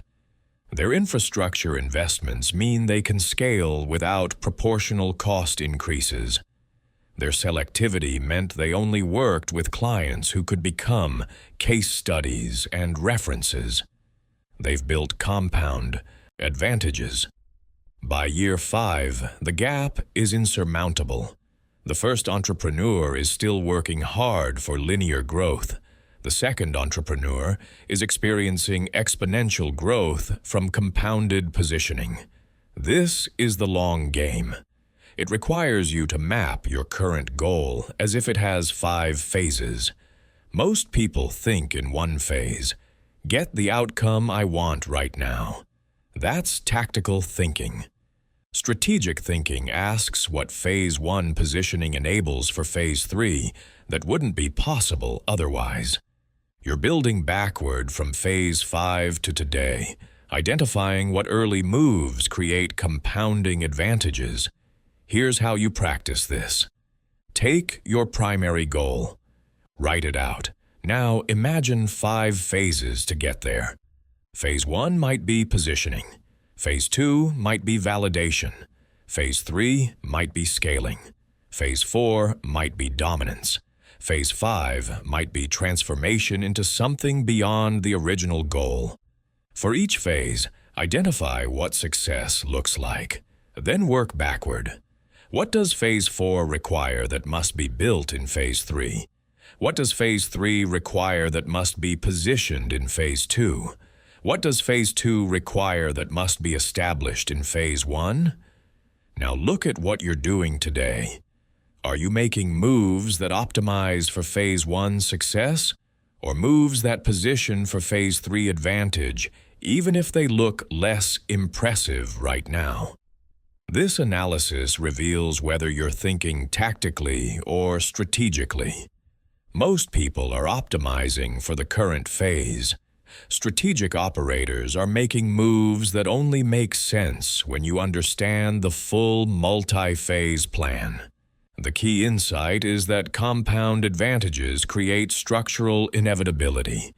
When you've positioned correctly across multiple phases, winning becomes a matter of execution, not luck or brilliance. You've stacked the odds so heavily in your favor that typical performance produces extraordinary outcomes. The effort is front-loaded. You work harder early to position correctly. Then the compounding does the work. Your later phases require less effort than your competitors' later phases because you've built infrastructure and advantages that they don't have. Your checkpoint is whether you're making moves that compound instead of just winning once. If every victory requires equal effort and creates no advantage for the next challenge, you're stuck in linear thinking. If you can point to a decision you made this month that sacrifices short-term gain but creates position for larger future opportunities, you're thinking in compound terms. The savage mindset doesn't chase immediate wins. It builds conditions where wins become inevitable. Let me show you exactly how to build compound thinking into your daily operations with a detailed 30-day implementation protocol. This protocol is designed to rewire your decision-making from linear to exponential, from tactical to strategic, from reactive to architectural. Week 1 is called Foundation Visibility. Every single day for 7 days, you're going to document every decision you make that has consequences beyond 24 hours. This includes work decisions, relationship decisions, health decisions, financial decisions, time allocation decisions. Everything. You're not changing your behavior yet. You're just creating visibility. At the end of each day, categorize each decision as either linear or compound. Linear means this decision solves today's problem, but creates no advantage for tomorrow. Compound means this decision creates position or capability or relationship value that makes future decisions easier or more effective. Most people discover something shocking during this week. 80 to 90% of their decisions are linear. They're solving the same problems repeatedly because their solutions don't compound. They're working hard, but not building advantage. This visibility is painful, but necessary. You can't fix what you can't see. By day 7, you should have a clear map of where you're trapped in linear thinking and where you're already thinking compound. Week 2 is called Compound Design. Now you're going to redesign your 5 most frequent linear decisions to become compound. Take the top 5 decisions you make repeatedly that showed up as linear.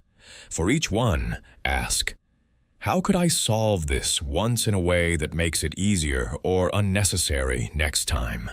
How could I build a system, a relationship, a capability, or a process that compounds. Here's what this looks like in practice. Say you notice you make the same decision every week about how to prioritize your work tasks. You look at what's urgent, you make a quick judgment, you execute. That's linear.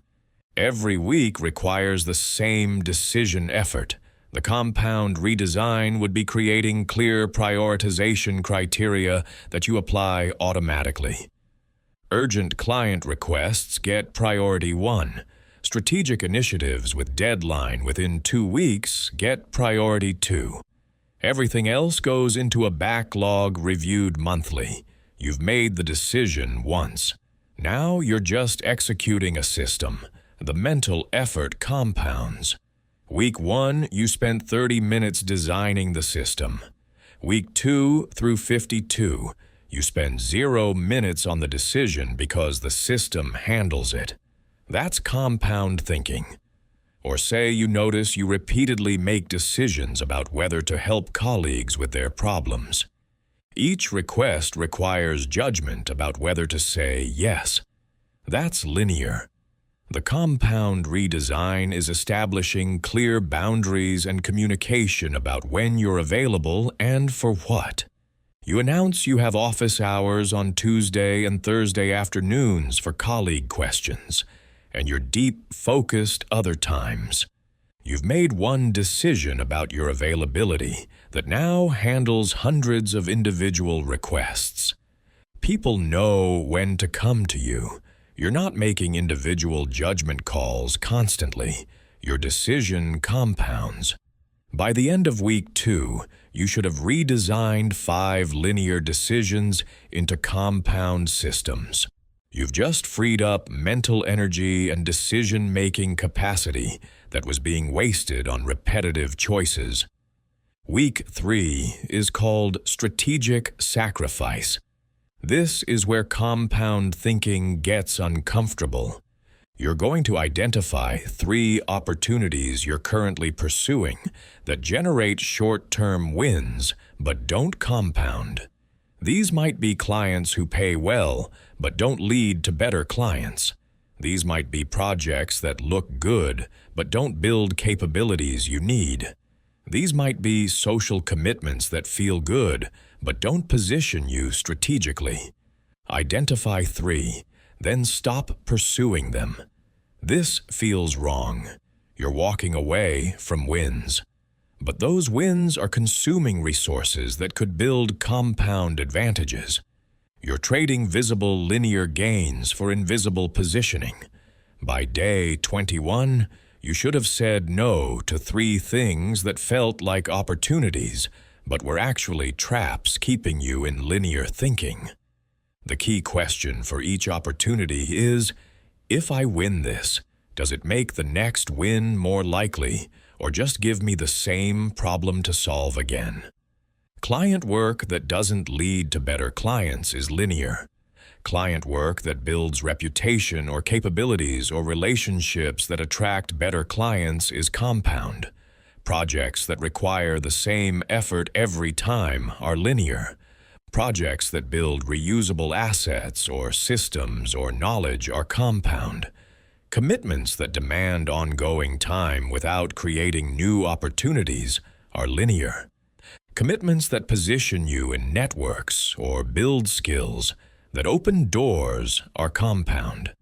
Be ruthless about cutting the linear, even when it hurts, especially when it hurts, because that pain means you're breaking the addiction to short-term validation. Week 4 is called compound implementation. Now you're going to replace the 3 opportunities you cut with 3 compound investments. These are activities that have no immediate payoff, but create significant positioning for future advantage. Maybe you invest time in building a system that automates part of your work.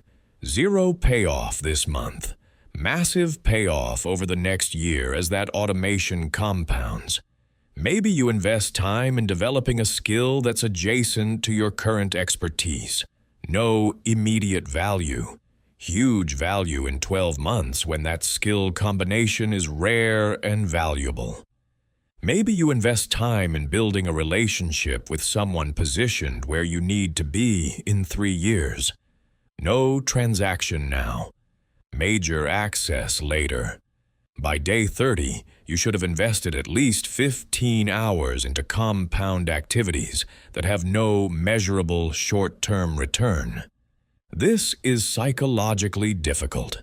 You'll feel like you're wasting time. Your linear thinking brain will scream that you should be doing things with visible, immediate results. Push through. The compound mindset is built by repeatedly choosing invisible long-term positioning over visible short-term wins. After 30 days of this protocol, check your decision log again. You should see your percentage of compound decisions increasing. If you've gone from 10% compound to 30% compound, you've successfully started rewiring your strategic orientation. If you're still at 10%, you completed the exercises intellectually but didn't change your actual behavior. Start again with more rigorous honesty. Now let's talk about relapse prevention, because here's what happens to most people who learn compound thinking. They practice for a few weeks, they see results, they get excited, then pressure hits, a deadline looms, a crisis emerges, someone makes demands, and they revert to linear thinking. They abandon the compound investments to handle the urgent. They take the quick win instead of the positioned play. They're back to solving the same problems repeatedly. The compound thinking was a nice idea they tried for a while but didn't sustain. This is the critical failure point. You need relapse prevention protocols. The first protocol is environmental defense. You need to design your environment to make compound thinking easier than linear thinking. This means creating forcing functions. A forcing function is a constraint that makes the behavior you want automatic and the behavior you're trying to avoid difficult. For example, if you're trying to protect time for compound investments, you need a forcing function that makes that time untouchable. Maybe you schedule compound work blocks on your calendar as if they're external meetings. You can't easily cancel them because they look like commitments to others. Maybe you create accountability by telling someone your compound investment goals and giving them permission to call you out if you abandon them. Maybe you set up automatic financial investments or time blocks or project milestones that force compound behavior even when you don't feel like it. The second protocol is decision triggers. You need to identify the situations where you're most likely to revert to linear thinking and create specific if-then rules for those situations. Common triggers include crisis situations where urgency feels overwhelming, opportunities that feel too good to pass up, social pressure from people whose approval you want, and moments of doubt where compound investments aren't showing visible results yet. For each trigger, create a specific rule. If crisis hits and I want to abandon compound investments, then I ask, will solving this crisis matter in 90 days, or am I just relieving immediate stress? If yes to mattering, handle the crisis. If no, maintain compound focus. If opportunity emerges that threatens compound priorities, then I ask, does this opportunity multiply my leverage or just add more linear work? If multiply, consider it. If add work, decline. The third protocol is micro-validation. Compound thinking is hard because the results are delayed. You need to create immediate validation for compound decisions so your brain doesn't conclude you're making mistakes. This means tracking leading indicators, not just outcomes. You can't see whether your compound investment worked until months later, but you can track whether you're making the investments consistently. Create a simple tracking system. Every day, mark whether you made at least one compound decision. Every week, review whether you protected your compound investment time. Every month, check whether your percentage of compound decisions is holding or increasing. You're validating the process, not the outcomes yet. The outcomes will come, but you need immediate feedback to maintain the behavior. Here's a detailed relapse prevention example. There's a consultant who's learned compound thinking and has started investing time in creating templates and frameworks that could scale beyond individual client work. This is great compound investment. Their one-on-one consulting is linear. Every client requires equal effort, but frameworks could be packaged and sold, licensed to other consultants, or used to productize their expertise. That's compound. For 3 weeks, they invest 10 hours weekly in framework development. They're excited. They're building something that could multiply their impact. Then a big potential client emerges. This client wants extensive custom work. It's high-paying. It's prestigious. It would consume 20 hours weekly for 6 months. Taking this client means abandoning the framework development because there aren't enough hours for both. The consultant's linear brain says, take the client. It's guaranteed money now. The compound brain says, decline the client. It's trading long-term leverage for short-term income. This is the exact relapse point where most people abandon compound thinking. They take the client, they get busy, and 3 months later they're still doing linear consulting with no progress on compound assets. Here's how relapse prevention protocols help. First, environmental defense. The consultant has already told 3 colleagues about the framework project and scheduled monthly check-ins to report progress. That created accountability. Abandoning the project means admitting they quit, which is harder than just quietly deprioritizing it. Second, decision trigger. The consultant has a rule. If opportunity requires abandoning compound investment, then evaluate whether this opportunity is the last of its kind, or whether similar opportunities will keep appearing. In this case, high-paying consulting clients appear regularly. The framework opportunity is unique. The rule says protect the unique over the recurring. Third, micro-validation.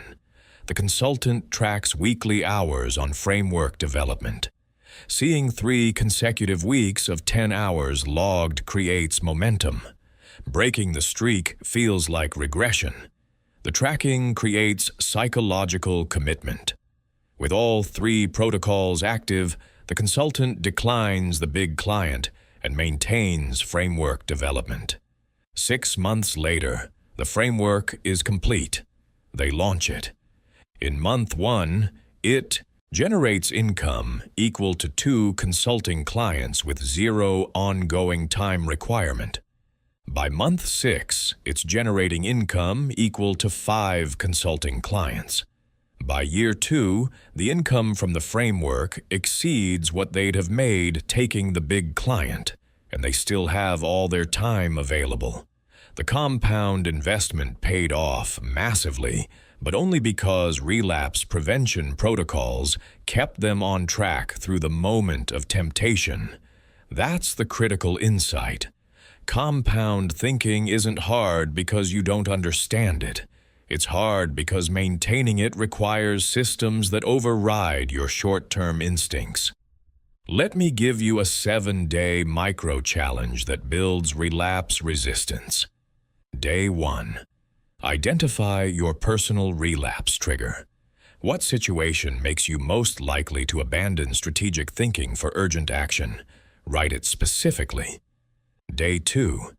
Create an if-then rule for that exact trigger. If this situation happens, then I will do this specific thing instead of my default reaction. Make it concrete. Day 3. Tell someone your if-then rule and ask them to hold you accountable. Day 4. When the trigger occurs, or something similar, execute your if-then rule. Notice how uncomfortable it feels to override your default. Do it anyway. Day 5. Journal about what happened. Did the world end because you didn't take the urgent action? Did you create more strategic positioning by sticking to compound thinking? Day 6. Refine your if-then rule based on what you learned. Make it more specific or adjust for nuance you didn't anticipate. Day 7. Identify a second relapse trigger and repeat the process.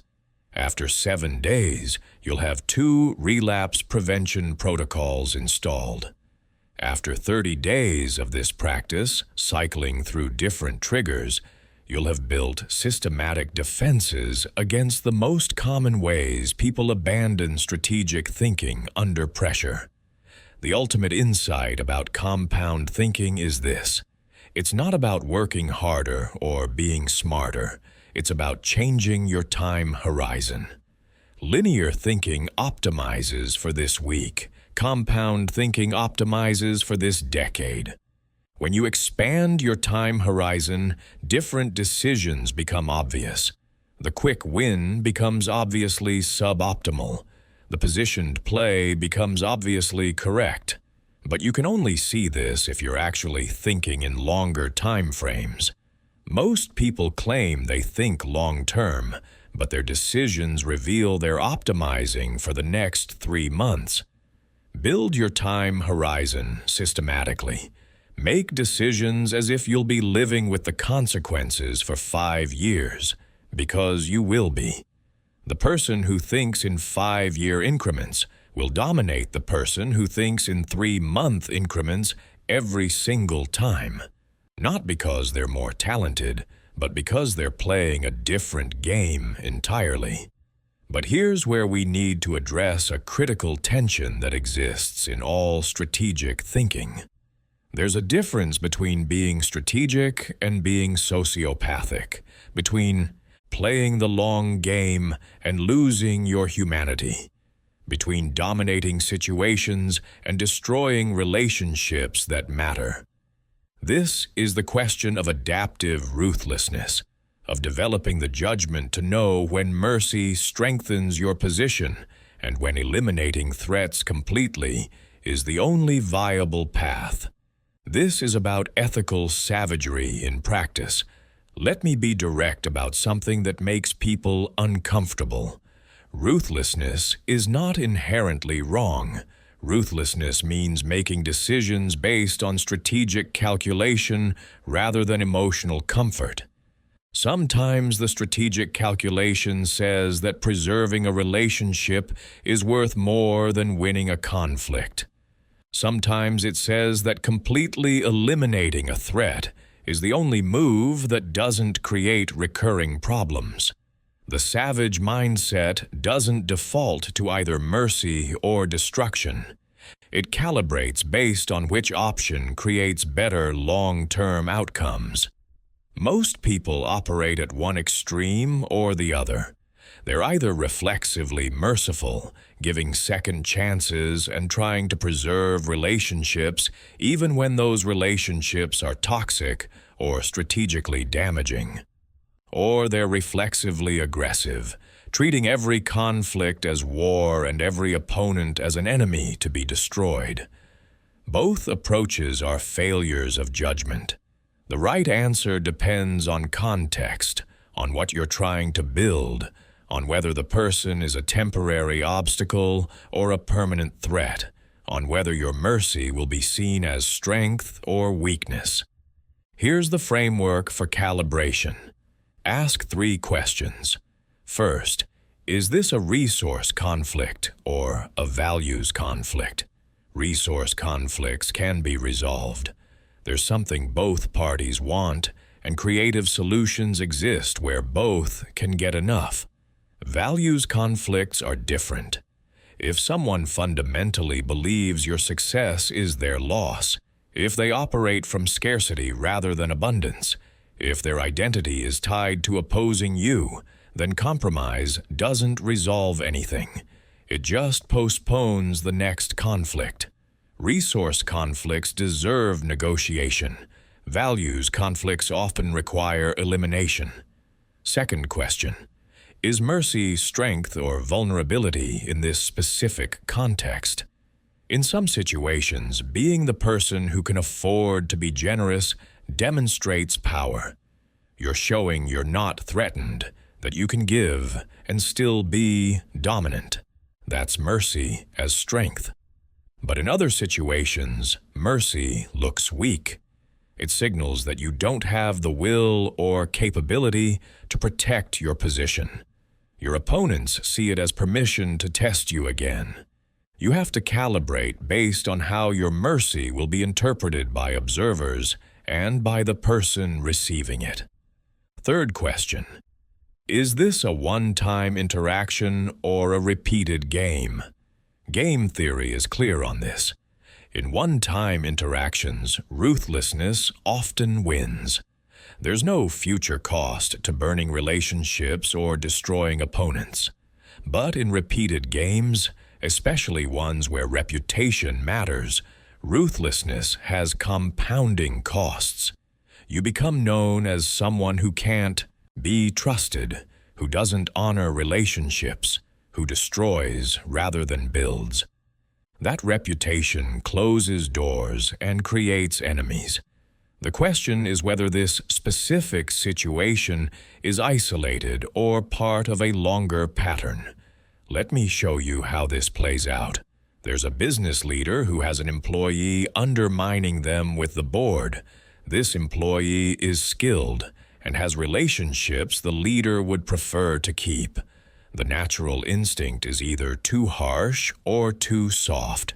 Too harsh is firing them immediately, but that creates board questions about leadership style and might make the leader look threatened. Too soft is trying to repair the relationship through conversation and rebuilding trust. But if this employee has decided the leader is the problem, conversation won't change that. It will just give them more time to organize opposition. The calibrated response requires the three-question framework. Is this a resource conflict or values conflict? If the employee just wants more compensation or a different role, it's resource conflict. Solve it with negotiation.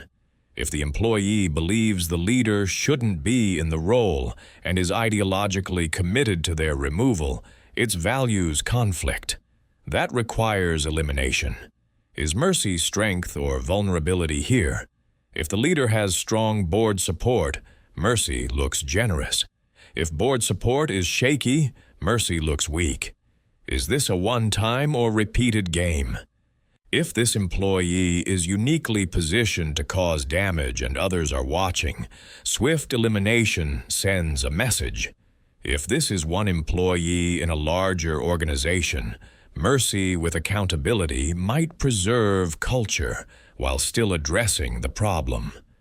The leader runs this analysis and concludes, values conflict, mercy looks weak given current board dynamics, and this is a repeated game where others are watching to see if opposition is tolerated. The decision is elimination, but done strategically. The leader doesn't fire in anger. They document performance issues. They build a case. They remove the employee in a way that looks justified rather than political. They've been ruthless in protecting their position, but adaptive in how they executed. The elimination doesn't look like retaliation. It looks like necessary standards being enforced. Now contrast with a different scenario. Same leader, different employee. This employee publicly challenged the leader's strategy in a meeting. Embarrassing moment. The impulse is to crush the challenge, to demonstrate that questioning leadership has consequences. But run the framework. Is this values conflict? No. The employee has a legitimate strategic disagreement. They're not trying to remove the leader. They just think a different approach is better. Is mercy strength or vulnerability? In this case, mercy is strength. The leader who can handle being challenged without reacting defensively looks secure.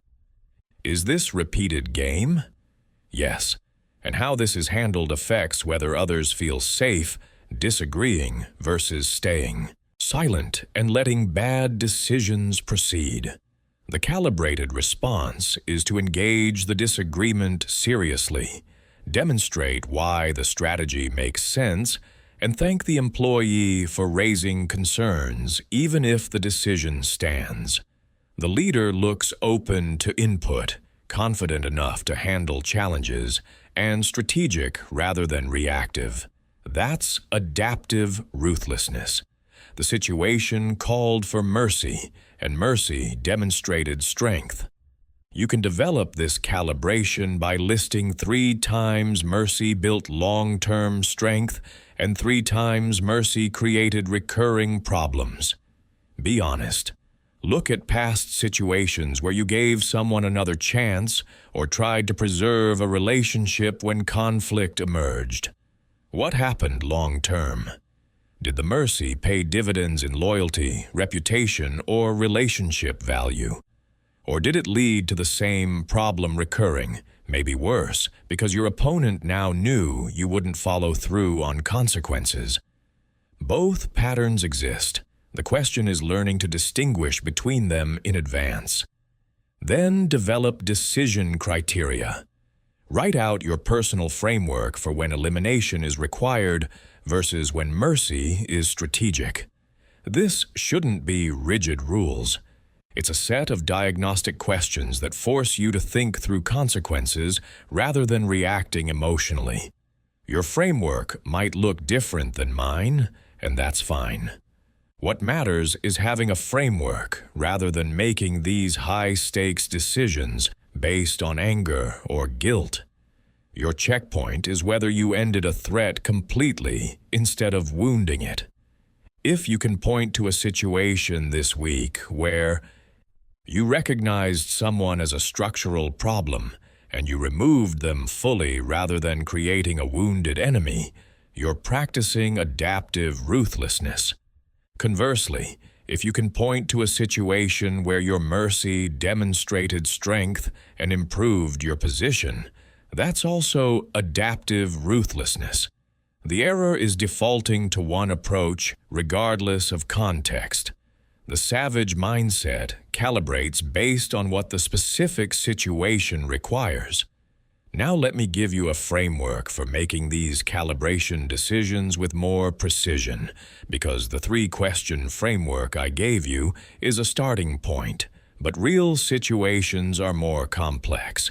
You need deeper diagnostic tools. The first diagnostic is intent versus behavior. Someone might be creating problems for you, but are they doing it intentionally, or are they just incompetent or misaligned? Intent matters because it determines whether the situation can be fixed with clarity or requires removal. If someone is actively trying to undermine you, conversation won't fix that. They'll just become more covert. But if someone is creating problems because they don't understand expectations or they have different priorities, clarity might solve the issue completely. The diagnostic question is, if I gave this person perfect information about my expectations and the consequences of their behavior, would they change? If yes, it's a behavior problem. Use clarity and boundaries. If no, it's an intent problem. Use removal. The second diagnostic is reversibility. Can you undo the decision if you're wrong? If you show mercy and it turns out to be a mistake, can you escalate later? If you eliminate someone and it turns out to be unnecessary, can you rebuild the relationship? Usually, mercy is reversible. You can always escalate later. Elimination is often irreversible. Once you burn a relationship, it's very difficult to rebuild trust. This asymmetry means you should bias toward mercy in ambiguous situations unless speed is critical. The exception is when mercy creates vulnerability. If someone now knows you were considering elimination and you chose mercy, they might take that information and use it against you. In that case, the reversibility calculus changes. Mercy becomes risky because it's revealed your position without resolving the threat. The third diagnostic is audience effects. Who's watching this decision and what will they conclude? Your choice to show mercy or eliminate someone sends signals to everyone else in the system. Those signals affect your future interactions. If you show mercy and others conclude you're soft, you'll face more challenges because people will test boundaries. If you eliminate someone and others conclude you're ruthless, you might prevent future challenges, but you'll also reduce people's willingness to take risks or bring you bad news. Neither outcome is universally good or bad. The question is what signal you need to send right now in this context. If you're establishing new authority, you might need to demonstrate strength through elimination. If you're trying to build a culture of trust and innovation, you might need to demonstrate security through mercy. The decision isn't just about the person in front of you, it's about the system you're shaping. Let me show you how these diagnostics play out in a complex scenario. There's a startup founder with a co-founder who's underperforming. The company is struggling. The underperforming co-founder was essential in the early stages, but hasn't grown with the company's needs. They're creating problems by making bad decisions in their domain, by slowing down critical initiatives, and by consuming founder energy that should go to solving existential company challenges. The temptation is to remove them. They're clearly the weak link. But let's run the diagnostics. First, intent versus behavior. Is this co-founder sabotaging intentionally, or are they just in over their head? Investigation reveals they're trying hard, but they lack the skills for the current stage. It's behavior, not intent. That suggests the problem might be solvable without removal. Second, reversibility. If the founder shows mercy by having a difficult conversation about performance and expectations, can they escalate to removal later if nothing changes? Yes. But if they remove the co-founder now, can they rebuild the relationship if it turns out other issues were actually causing the problems? No. Removing a co-founder is permanent. This asymmetry suggests trying clarity first, unless time pressure makes waiting too risky. Third, audience effects. The company has 15 employees watching this situation. If the founder removes the co-founder, the team will conclude that performance matters and consequences are real. That could increase urgency and accountability, but they'll also worry about their own job security and possibly stop taking risks. If the founder has a public conversation about restructuring the co-founder's role to match their strengths, the team will see that the founder values loyalty and works to preserve relationships even through difficulty. That could increase trust, but might decrease urgency. Running all three diagnostics, the founder decides on a calibrated approach.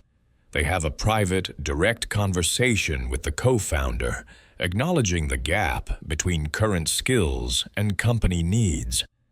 They propose restructuring the co-founder's role to focus on areas where they're strong, bringing in a more experienced operator for the areas where they're weak, and giving the co-founder 90 days to demonstrate they can add value in the new structure.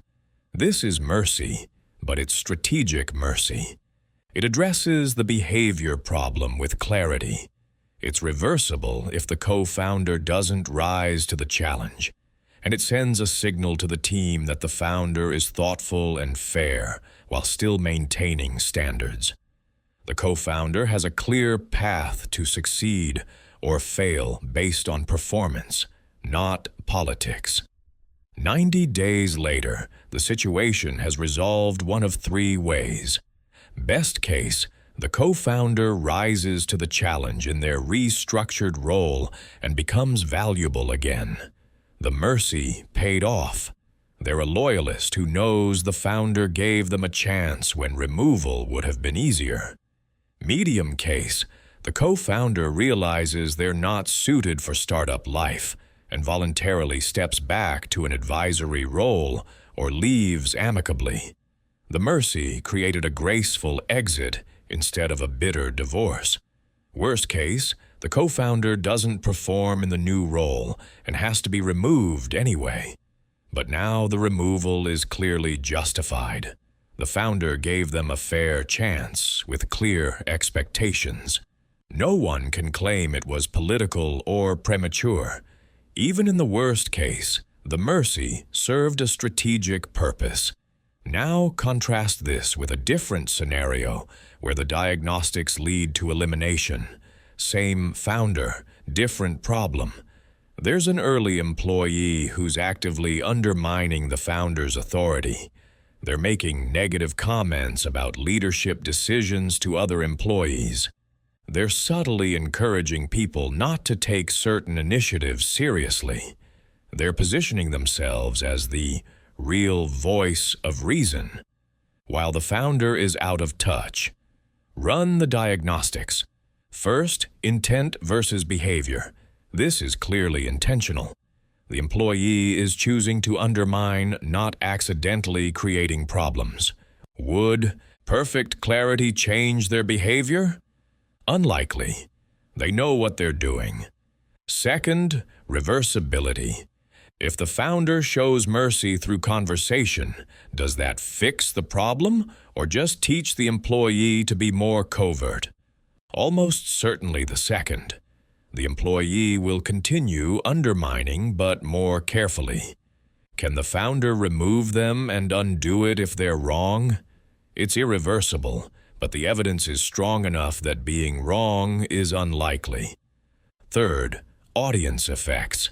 The entire team is watching to see if the founder will tolerate public undermining. If mercy is shown, everyone learns that you can question leadership without consequences. That creates cultural drift where authority becomes unclear. If elimination happens, everyone learns that undermining leadership is a terminal offense. That creates clarity about boundaries. In this context, the signal from elimination is more valuable than the signal from mercy. The founder chooses elimination. But here's the critical part. They do it strategically. They don't fire in anger. They document the specific instances of undermining. They have a calm conversation where they explain that cultural fit isn't there and the employee needs to move on. They offer a reasonable severance and don't trash the employee publicly. They've been ruthless in protecting their authority, but they've been professional in execution. That's adaptive ruthlessness done correctly. The key insight from both scenarios is that the decision isn't mercy versus ruthlessness. It's strategic mercy versus strategic ruthlessness, both calibrated to context.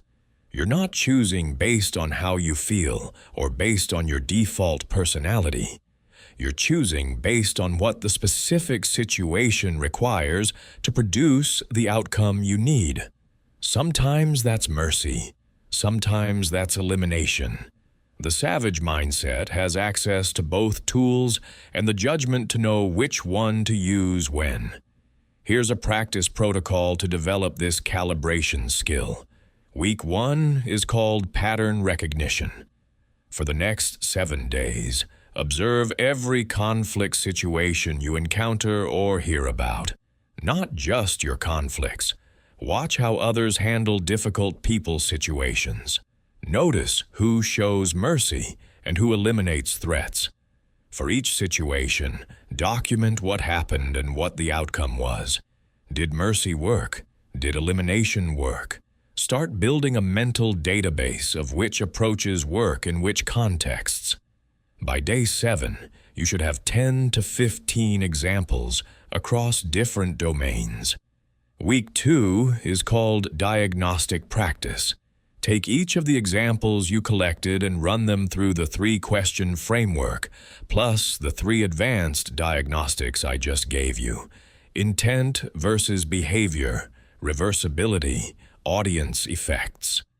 Practice analyzing whether the person made the right choice based on diagnostics rather than based on outcome. Sometimes mercy works, even though elimination was the right choice. Sometimes elimination works, even though mercy was the right choice. Outcomes can be misleading because of luck. You're training to see the difference between good decisions and lucky outcomes. Week 3 is called Personal Audit. Now look at your own past. Identify 3 situations where you showed mercy and it backfired. Situations where you gave someone another chance and they created more problems. Run those situations through the diagnostics. Could you have predicted the mercy wouldn't work? What signals did you miss? Now identify 3 situations where you eliminated someone or burned a relationship and it turned out to be unnecessary or counterproductive. What would the diagnostics have shown if you'd run them? Would they have suggested a different approach? This audit is painful but essential. You're identifying your biases. Maybe you're too merciful and people take advantage. Maybe you're too quick to eliminate and you've burned bridges unnecessarily. Knowing your bias is half the battle. Week 4 is called Live Calibration. Now you're going to apply the framework to current situations in real time. Identify one difficult person situation you're currently facing. Someone who's creating problems, someone you're not sure how to handle. Run the full diagnostic: intent or behavior, reversible or irreversible. What audience effects matter? Based on the diagnostics, what's the calibrated response? Design the specific actions you'll take, then execute over the next 7 days. Document what happens. Did your calibration work? Did you miss something? By day 28, you should have one complete case where you use the framework to make a real decision. That's your proof of concept. Now let me give you a 10-day micro-challenge for building ruthlessness calibration instinct. Day 1. Identify someone in your life who's getting more mercy than the situation warrants. Write down specifically why you're being too soft. Day 2. Design what strategic ruthlessness would look like in that situation. You're not executing yet, just designing. Day 3. Identify the fear that's preventing you from being more ruthless. Write it explicitly. Day 4. Evaluate whether that fear is realistic or if you're avoiding discomfort. Day 5. Identify someone who you've been too harsh with, someone who deserved more mercy than you showed. Day 6. Design what strategic mercy would have looked like. Day 7. Identify what drove your excess harshness. Anger, insecurity, pattern from past experiences. Day 8. Choose one current situation where you need to calibrate better. Day 9. Run the complete diagnostic and design your calibrated response. Day 10. Execute that response and document the immediate results. After 10 days, you'll have clarity on your bias. You'll have designed better responses for 2 situations, and you'll have executed one calibrated decision in real life. That's significant progress toward adaptive ruthlessness as an automatic skill.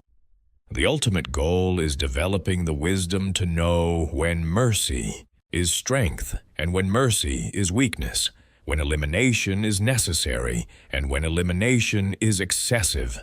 This wisdom doesn't come from rules. It comes from pattern recognition, built through repeated exposure to complex situations, where you make calibrated decisions and observe the outcomes. Every situation you navigate adds to your database. Every decision teaches you about consequences. Over time, you develop intuition that feels almost automatic. You look at a difficult person's situation, and you just know what it requires. Not because you're following a framework, but because you've internalized thousands of examples, and your pattern recognition fires instantly. That's mastery of adaptive ruthlessness. You're not thinking through diagnostics anymore.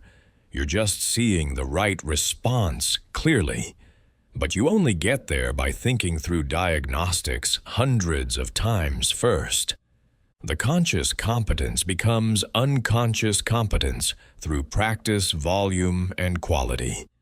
This brings us to the final and most important element of the entire framework. Everything we've discussed, all the skills and strategies and tactical approaches, they're tools. But tools are only as valuable as the person wielding them. The ultimate goal isn't learning these techniques. The ultimate goal is becoming a sovereign operator, someone who has internalized strategic thinking so completely that it becomes automatic. Someone who has constructed a personal operating system that generates advantage by default rather than through conscious effort. This is about making dominance your permanent state rather than something you achieve and then work to maintain. Think about how experts in any domain operate differently than novices. Novices have to think through every decision. They're consciously applying rules and techniques. Experts just see the right move. Years of practice have built intuition so strong that correct decisions feel obvious. They're not smarter. They've just internalized pattern recognition to the point where strategic thinking is automatic. This is what you're building. A version of yourself where the savage mindset isn't something you turn on when you need it. It's how you naturally perceive and respond to the world. This requires moving from conscious competence to unconscious competence. Right now, you're learning these frameworks. You're thinking about when to use silence, how to control frame, where leverage exists. That's conscious competence. You can do the thing, but it requires active thought. The goal is installing these patterns so deeply that you automatically scan for leverage points when entering situations. You naturally create strategic ambiguity when someone asks about your position. You instinctively recognize when someone is trying to set a frame, and you reflexively reframe. You don't decide to do these things. You just do them because your perceptual system has been rewired. How do you build this? Through systematic practice and environmental design. You need to make strategic thinking your default by creating if-then protocols for your most common scenarios. These are pre-made decisions about how you'll respond to predictable situations. When someone tries to rush you into a decision, you have a protocol. Pause 3 seconds, ask what additional information would change their recommendation, and request time to consider fully. You don't have to think about that. It's automatic. When someone makes you an offer in a negotiation, you have a protocol. Stay silent for 5 seconds, then ask a clarifying question that reveals their constraints. Automatic. When you're in conflict and feeling emotional, you have a protocol. Shift to third-person observation. Take 3 deep breaths, then respond from strategic calculation rather than emotional reaction. Automatic. These protocols are your operating system, your pre-programming responses to common situations so that when they occur, you don't have to make decisions under pressure. The decision was already made in a calm state. You're just executing the protocol. Over time, these protocols become so natural that you forget they're protocols. They're just how you operate. That's when you've achieved the sovereign operator state. But protocols alone aren't enough. You also need environmental design. You need to construct your life to reward strategic thinking and punish reactive thinking. This means choosing relationships that value depth over drama, because drama rewards reactive behavior. It means designing work processes that create space for reflection, because constant urgency rewards impulse over strategy. It means building feedback loops that make you aware of long-term consequences, because most environments only show you short-term results. You're architecting conditions where strategic thinking is easier than reactive thinking. Let me give you a specific example of what this looks like. A sovereign operator has a morning protocol. They spend the first 30 minutes of every day not checking email or responding to urgent issues. They spend it reviewing their strategic priorities and identifying potential problems before they become urgent. This single habit creates massive advantage. While everyone else is in reactive mode, responding to whatever seems urgent that morning, the sovereign operator has already thought through the day from a strategic lens. They've identified which fires need to be fought and which fires should be allowed to burn out on their own. They've considered how today's actions position them for next week's challenges. They've made key decisions from a place of calm rather than pressure. That 30 minutes transforms their entire day from reactive to strategic. Over a year, this compounds into a fundamentally different operating system than people who spend their first 30 minutes in email. You can build this for yourself by documenting your current decision-making process. Track how you actually make decisions, not how you think you make them. What triggers your choices? Are you responding to urgency or importance? Are you optimizing for looking good or being effective? Are you making decisions that compound advantage or decisions that solve immediate problems without considering downstream effects? This audit is often painful. Most people discover they're far more reactive than they believed. But the audit is necessary. You can't install a better operating system until you see clearly how the current one functions.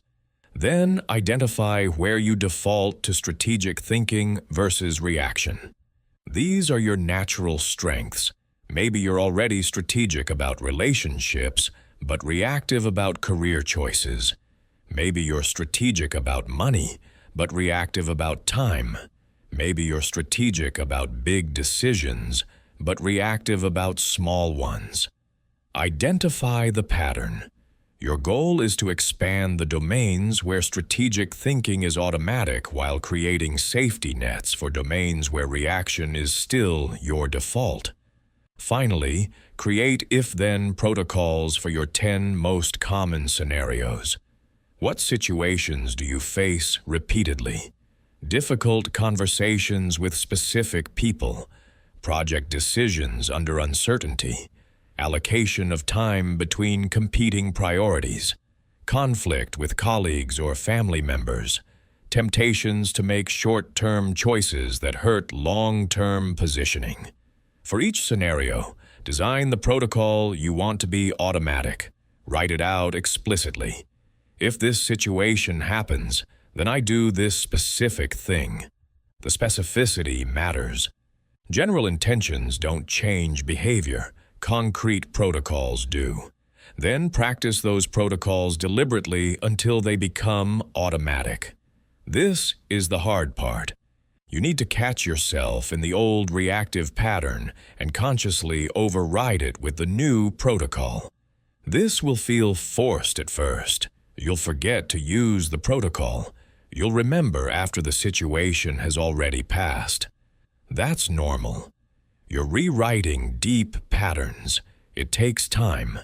But if you persist, catching yourself more often, overriding the reaction more consistently, the protocol starts firing automatically.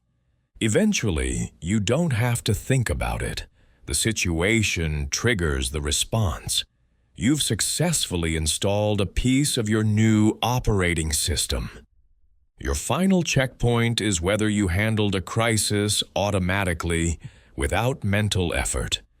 This is the test of whether you've truly internalized the savage mindset. If a high-stakes situation emerges and you find yourself responding strategically without having to consciously think through frameworks, you've succeeded. The pattern recognition is automatic. The emotional detachment is natural. The strategic calculation is instinctive. That's sovereignty. You're not trying to be strategic. You are strategic. It's how your brain works now. But let me be extremely direct about something most people get wrong about becoming a sovereign operator. They think it's about learning all the skills and then you're done. That's not how human psychology works. You're fighting against decades of conditioning, against social programming that rewards reactive behavior, against emotional patterns that were adaptive in childhood but are liabilities now, and against an environment that constantly reinforces short-term thinking. Installing the savage mindset isn't a one-time event. It's building a permanent operating system that can withstand pressure, that resists regression, and that continuously reinforces itself even when you're not consciously maintaining it. This requires architecture, not just effort. The architecture has 4 layers. Layer 1 is automatic perception. Layer 2 is default responses. Layer 3 is environmental reinforcement. Layer 4 is identity integration. Each layer builds on the previous one. Each layer requires specific installation protocols. And each layer has specific failure modes that will cause regression if you don't defend against them. Let's go through each layer systematically with detailed implementation instructions that will actually work when pressure hits. Layer 1 is automatic perception, and this is about rewiring what you notice without thinking. Right now, when you enter a room, you probably notice who's present, maybe some social dynamics, perhaps who seems friendly or hostile. That's normal human perception. Strategic perception notices leverage points, power dynamics, information asymmetries, unstated agendas, and exploitable patterns. The goal is making this strategic perception automatic, so you're not consciously choosing to analyze situations. You just see them differently. The installation protocol is called perceptual layering, and it works by adding one additional perception filter every 2 weeks until all the filters are running simultaneously without conscious effort. Week 1 and 2, your filter is power dynamics. Every situation you enter, every conversation you have, every meeting you attend, you ask one question: who has actual authority here and who has positional authority without real power? You're training your brain to distinguish between formal hierarchy and actual influence. Notice who people defer to. Notice whose opinions change the room. Notice who can make decisions stick and who can only make suggestions. Do this for 2 weeks straight, every single interaction. At first, it requires conscious effort. You have to remind yourself to look for power dynamics. By week 2, you'll start noticing automatically. Your brain will flag power dynamics without you trying. That's one filter installed. Week 3 and 4, you add the second filter while maintaining the first. Now you're noticing power dynamics automatically, and you're consciously adding information asymmetries. In every situation, ask, who knows things others don't know? And how is that information being used or withheld? Notice when people reveal partial information. Notice when someone asks questions to gain information while giving none. Notice when information is shared strategically to influence decisions. Do this for 2 weeks while your power dynamics filter continues running automatically. By week 4, you're seeing both power dynamics and information asymmetries without conscious effort. Week 5 and 6, third filter, unstated agendas. Everyone has reasons for their positions that they're not articulating.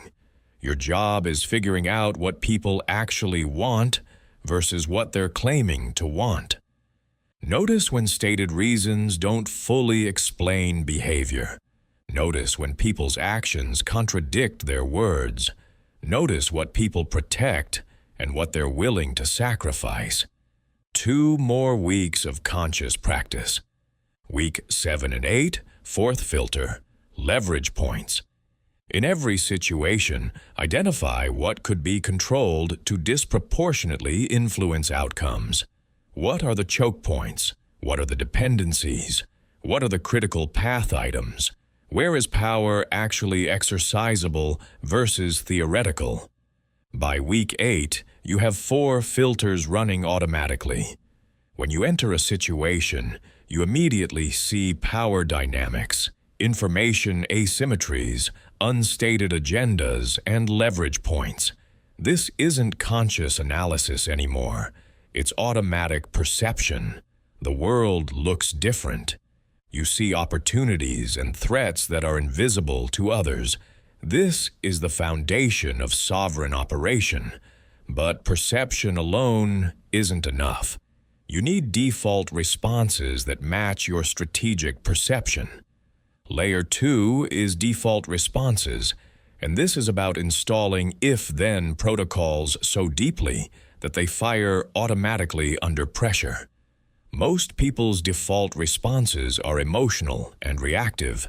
Someone challenges them, they defend. Someone rushes them, they comply. Someone offers something appealing, they accept.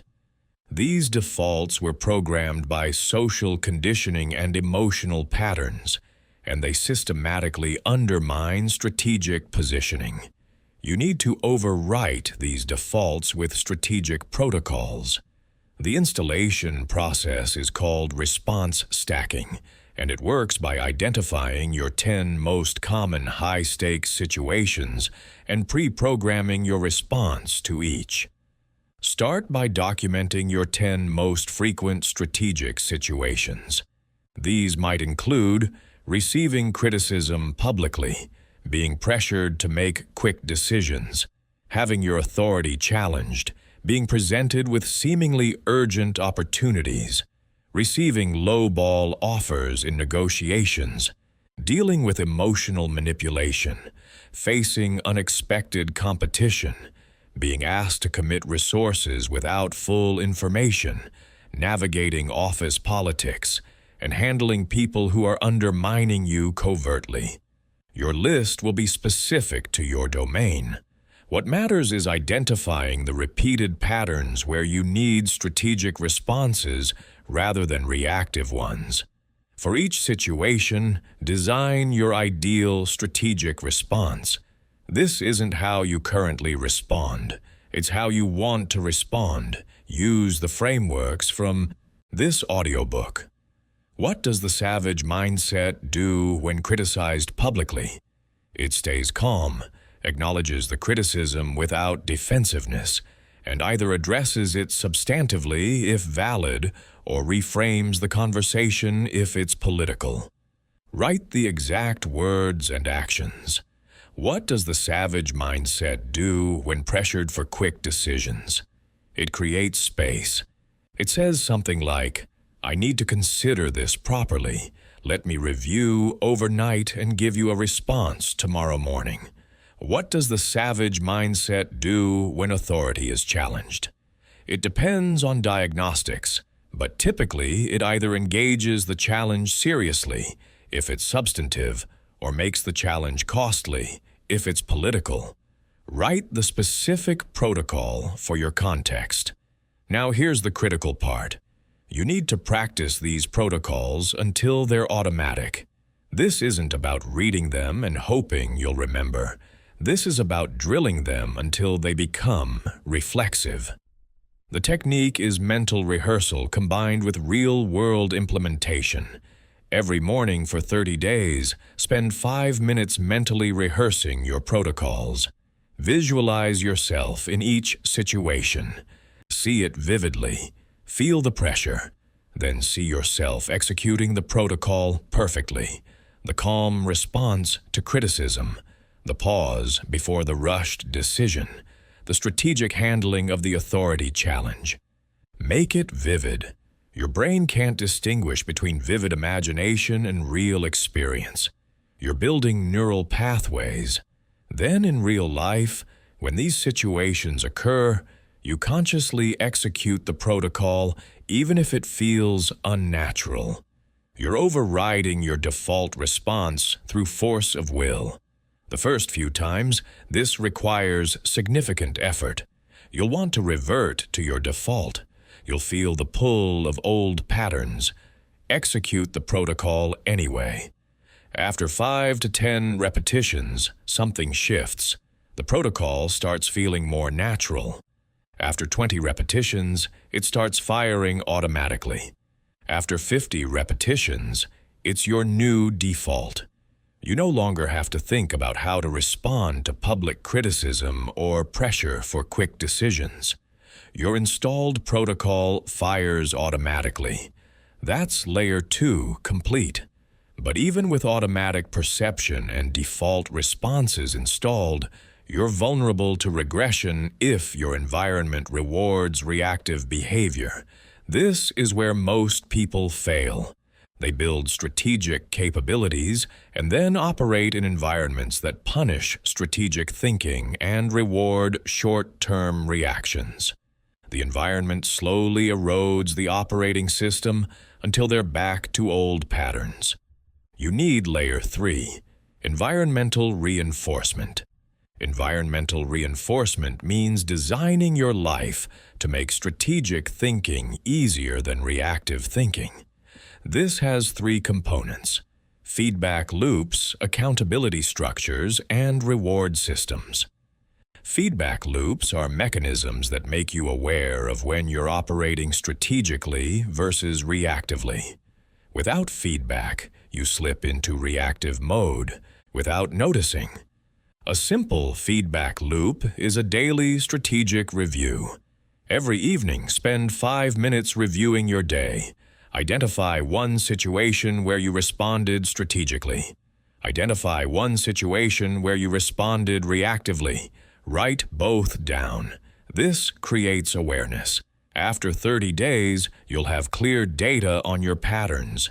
You'll see which situations consistently trigger reactive responses.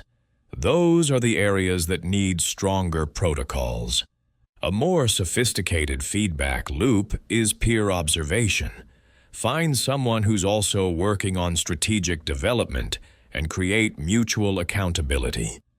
Once weekly, you each share one situation where you responded strategically and one where you didn't. You give each other feedback. This external observation catches blind spots and creates social reinforcement for strategic behavior. The key is choosing the right person. It needs to be someone who values strategic thinking, who won't judge you for failures, but will call out patterns honestly, and who's also committed to their own development, so the relationship is mutually beneficial, not one-sided coaching.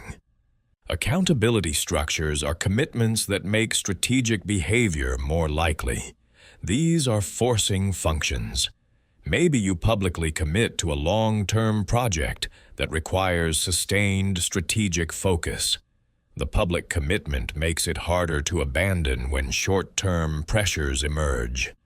Maybe you create financial stakes. You tell a friend that if you make more than 3 reactive decisions in a week, as defined by your criteria, you donate money to a cause you oppose. The pain of losing money to something you dislike creates immediate consequences for reactive behavior. Maybe you build strategic thinking into your professional reputation. You become known as the person who thinks long-term, who doesn't make rushed decisions, who plays chess while others play checkers. Now reactive behavior threatens your reputation, which is a powerful forcing function. Reward systems are the most important and most neglected component. You need to create immediate positive reinforcement for strategic behavior because the natural rewards are delayed. If you make a strategic decision today, the payoff might be 6 months away. Your brain doesn't connect action and reward over that time span without help. You need to manufacture immediate rewards. This could be as simple as a tracking system where you mark successful strategic decisions and celebrate when you hit milestones. 10 strategic decisions in a week. You give yourself a reward you care about. It could be social recognition.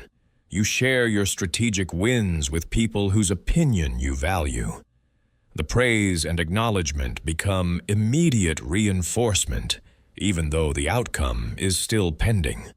The specific reward mechanism doesn't matter. What matters is creating a tight feedback loop between strategic behavior and positive feeling.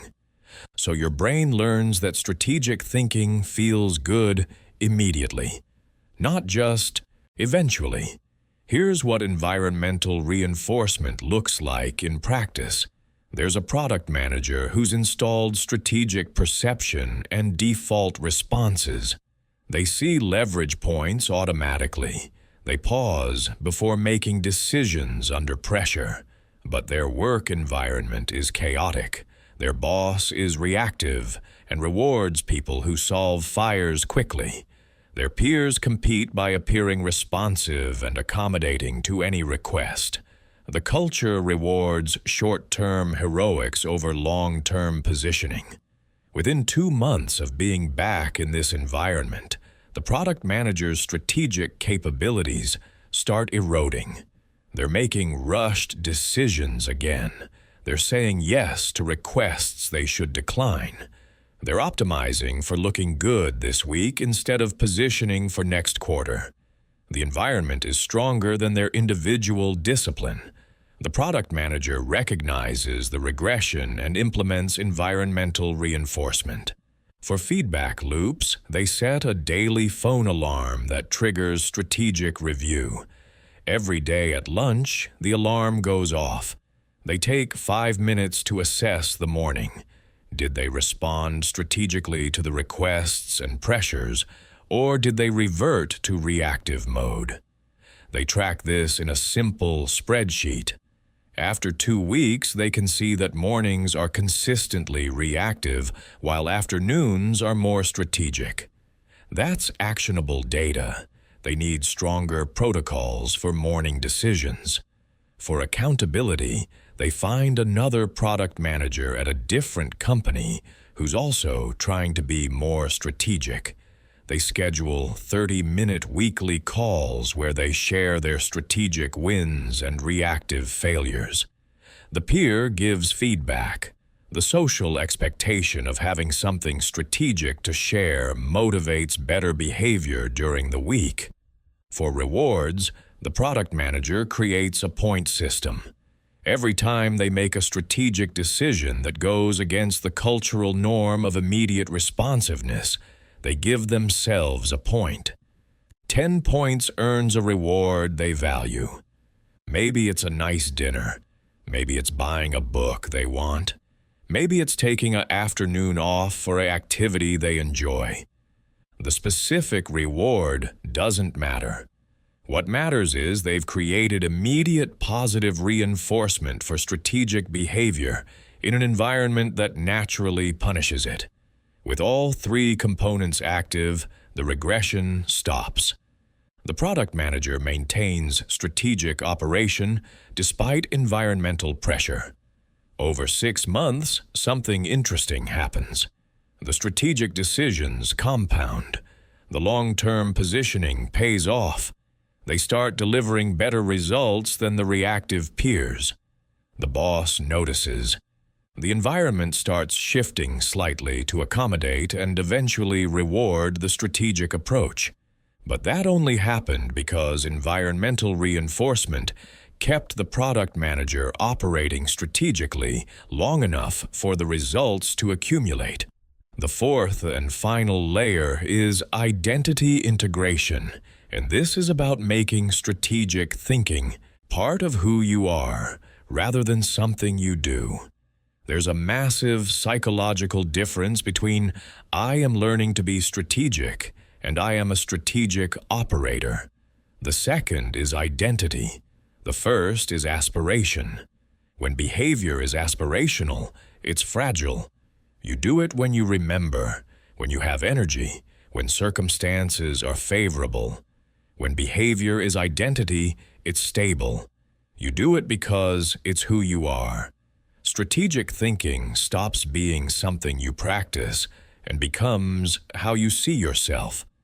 This is the difference between permanent transformation and temporary improvement. Identity integration has a specific installation process. It requires 3 elements: narrative rewrite, social declaration, and behavioral consistency. Narrative rewrite means changing the story you tell about yourself, not to others, to yourself. The internal narrative most people have is some version of, I'm working on being more strategic. I sometimes make good decisions, but I often react emotionally. I'm trying to improve, but it's hard. That narrative allows for inconsistency. It gives you permission to fail. The rewritten narrative is, I am a strategic operator. I see leverage points others miss. I maintain detachment under pressure. I design outcomes rather than hoping for them. This sometimes works imperfectly, but the identity is stable. I'm not trying to become strategic. I am strategic, and I'm refining my execution. This seems like semantic games, but it has profound psychological effects. When your identity is I am strategic, then reactive behavior creates cognitive dissonance. Your actions don't match your identity.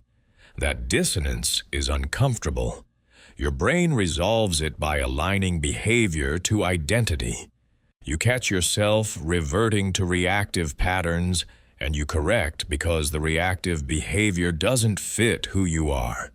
Contrast this with, I am working on being strategic identity.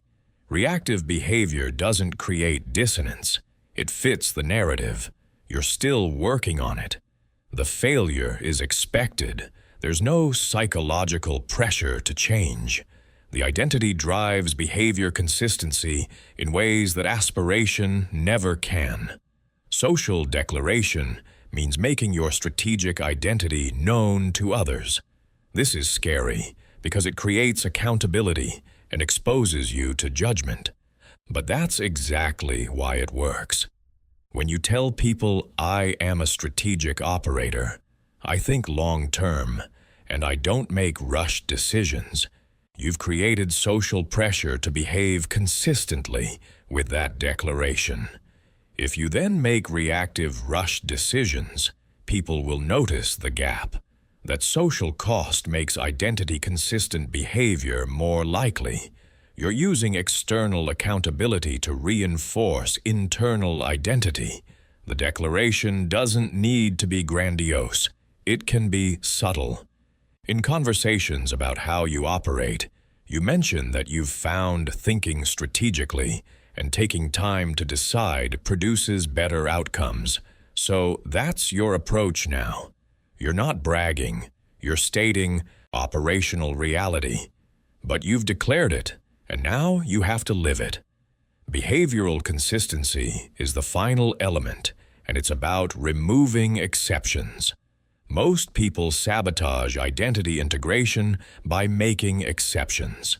They declare a strategic identity, but then say things like, "I'm strategic except when I'm stressed," or "I make good decisions unless the pressure is really intense," or "I think long-term except in crisis situations." Every exception weakens identity. The savage mindset approach is the opposite. You declare the identity, and then you maintain it, especially in the situations where it's hardest. You're strategic precisely when you're stressed.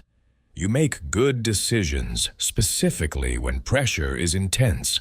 You think long-term most importantly in crisis situations. That's when strategic thinking matters most. By maintaining behavioral consistency in the hardest situations, you prove the identity to yourself. The identity becomes real, not aspirational. Here's a 90-day protocol for complete identity integration. Days 1 through 30. Narrative rewrite. Every morning, you're going to spend 2 minutes rewriting your internal narrative. Write in present tense. I am a strategic operator. I see patterns others miss. I maintain composure under pressure. I design outcomes. Write it physically. Say it out loud if you're somewhere private. You're programming your brain with repetition. This feels awkward at first. You don't fully believe it. Do it anyway. Repetition creates belief. By day 30, the narrative starts feeling natural. Days 31 through 60.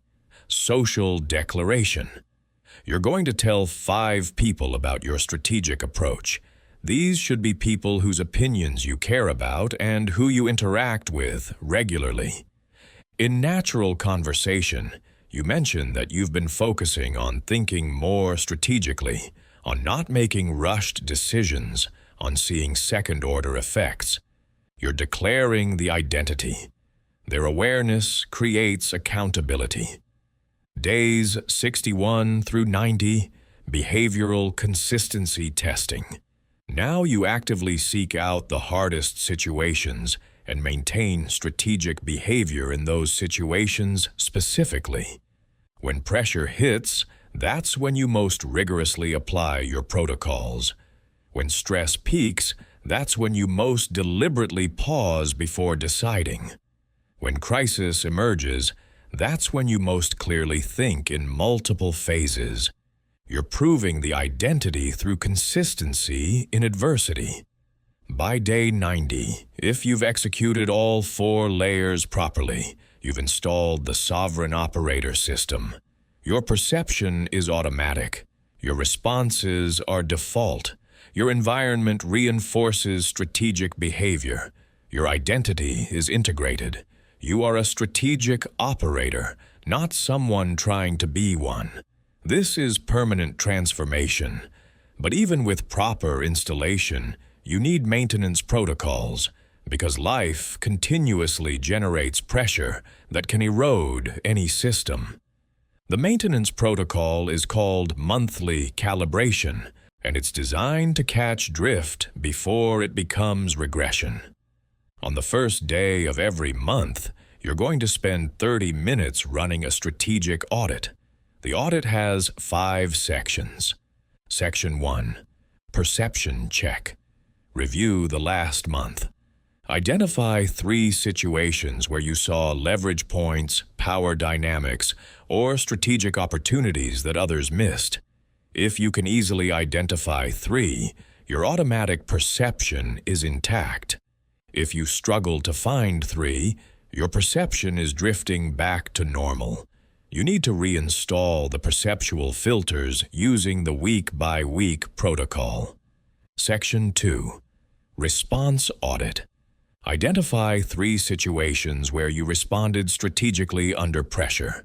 These should be moments where your old reactive default would have taken over, but your installed protocol fired instead. If you have 3 clear examples, your default responses are holding. If you don't, identify which situations triggered reactive responses and why. Usually it's because the situation was novel and you didn't have a pre-programmed protocol for it. Design the protocol now and add it to your stack. Section 3. Environmental Assessment. Evaluate whether your environment is still reinforcing strategic behavior or if it's begun rewarding reactive behavior. Check your feedback loops. Are you still doing daily reviews? Check your accountability structures. Are they still active or have they lapsed? Check your reward systems. Are you still celebrating strategic wins? If any component has lapsed, reactivate it immediately. Section 4. Identity Verification. This is simple but critical. Answer one question. Do I still fundamentally see myself as a strategic operator, or has my self-concept started drifting back to someone who's trying to be strategic? If the identity is intact, you'll feel it clearly. You are strategic. If it's drifting, you'll notice hedging language in your thoughts. I'm working on being strategic. I try to make good decisions. The hedging indicates identity erosion. If you catch hedging, immediately reinstate the narrative rewrite for 2 weeks. Section 5. Results Assessment. Look at the outcomes from the last month. Did your strategic decisions produce the compound advantages you expected? If yes, that validates your approach and reinforces the system. If no, investigate why.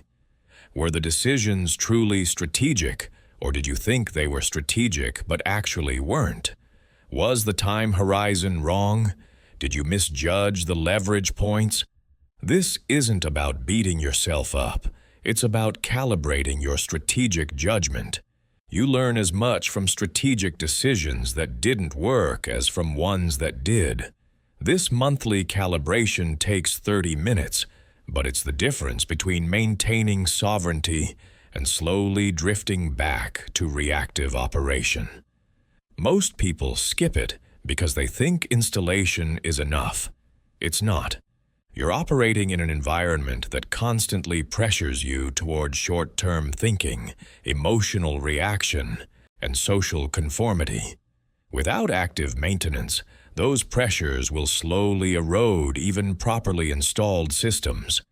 The monthly calibration catches erosion early, when it's easy to correct, rather than discovering 6 months later that you've completely regressed. Let me give you one final detailed example that shows how all 4 layers work together in practice. There's an executive who successfully installed the sovereign operator system. Layer 1, automatic perception, is working. They enter a board meeting and immediately see that 2 board members have formed an informal alliance, that the chairman is withholding information about a competitor's move, and that one board member's aggressive questioning is actually a setup to propose their own candidate for a key role. All of this is invisible to other executives in the room. The sovereign operator sees it automatically. Layer 2 default responses are installed. When the aggressive questioning starts, the operator doesn't defend reactively. Their protocol fires. Acknowledge the concern, provide substance without defensiveness, and turn it into a broader strategic discussion that reframes away from personality and toward business fundamentals. The protocol executes automatically. Layer 3 environmental reinforcement is active. After the meeting, the operator does their daily strategic review. They identify that they handled the board dynamics well, but they nearly made a reactive commitment on timeline. They mark that as a win and a near miss. They'll discuss both in their weekly accountability call. Layer 4 identity integration is solid. During the meeting, under significant pressure, the operator maintained their self-concept as someone who designs outcomes rather than reacts to challenges.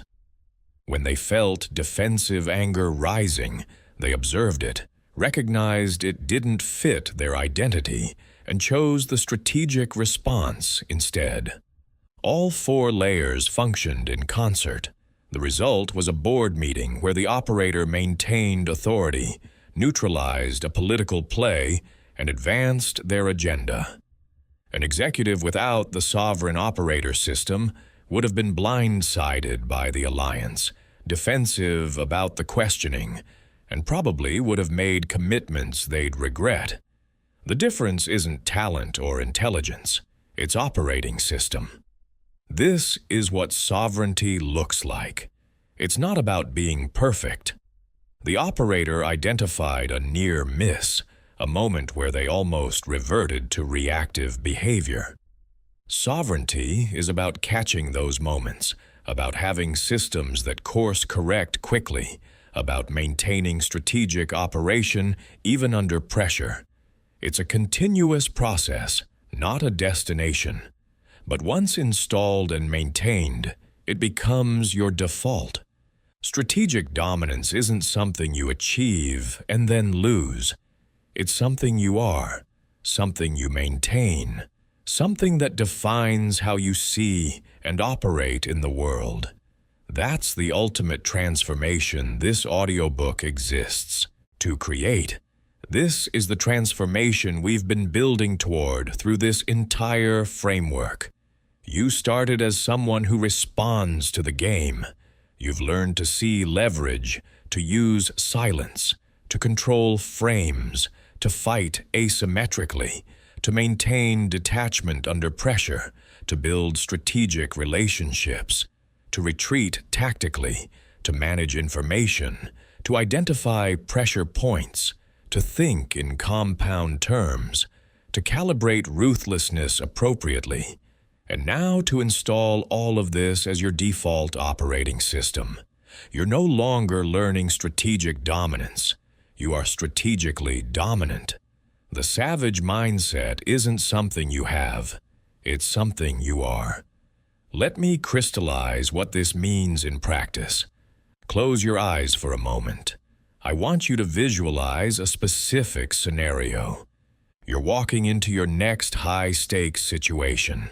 Maybe it's a negotiation, maybe it's a difficult conversation, maybe it's a competition you need to win.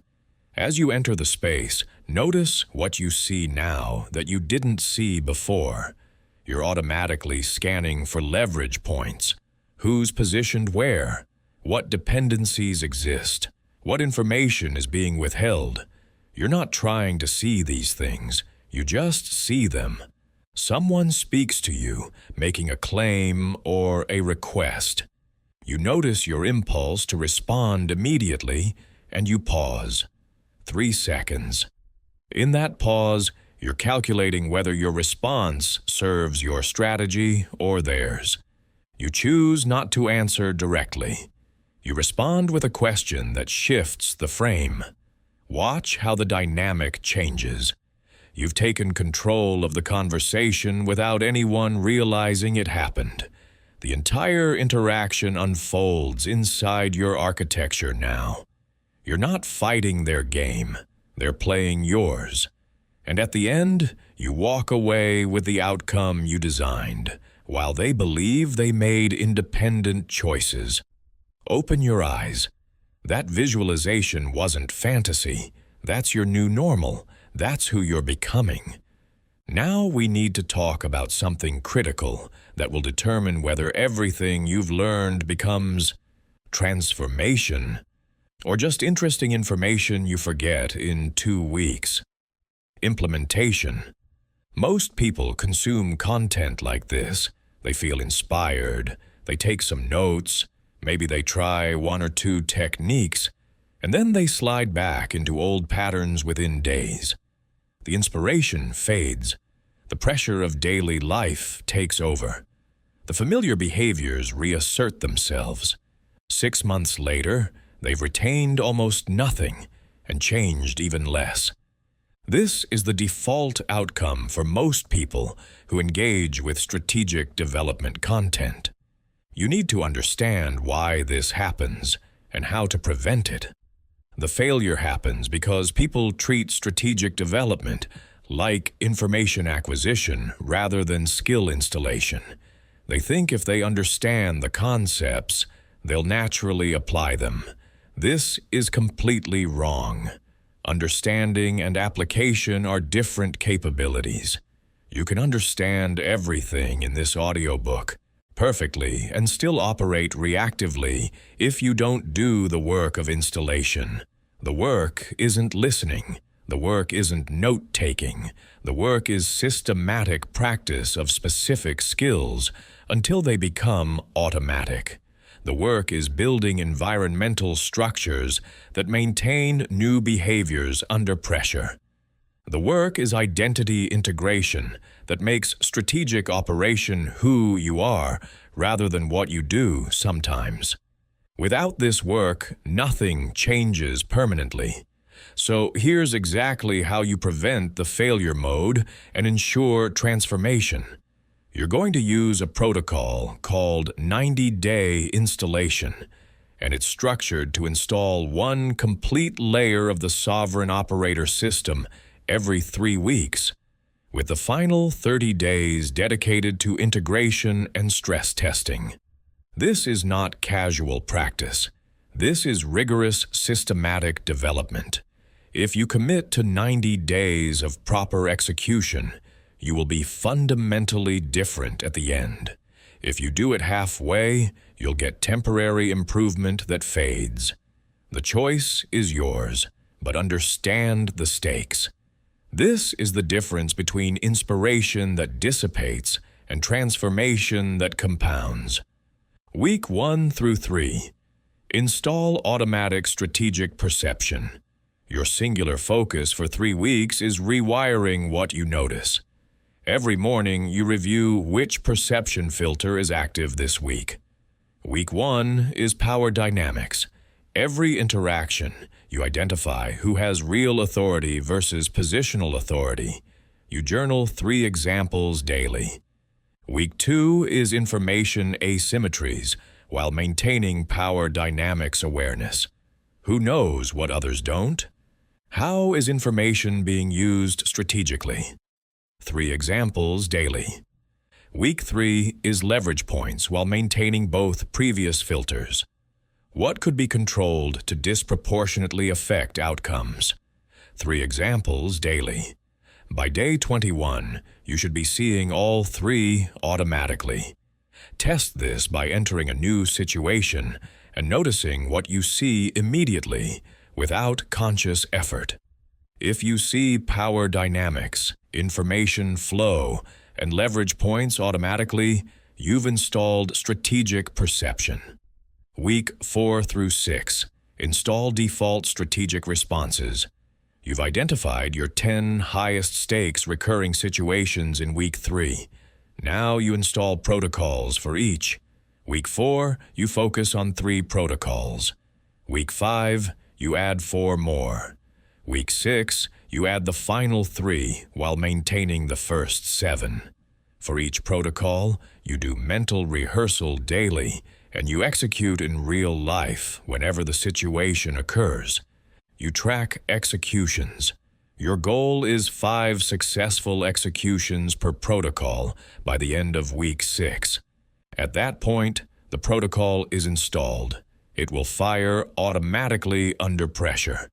If you haven't hit 5 executions for any protocol by Week 6, the situation doesn't occur frequently enough to be one of your core 10. Replace it with a more common situation and install that protocol instead. Week 7 through 9.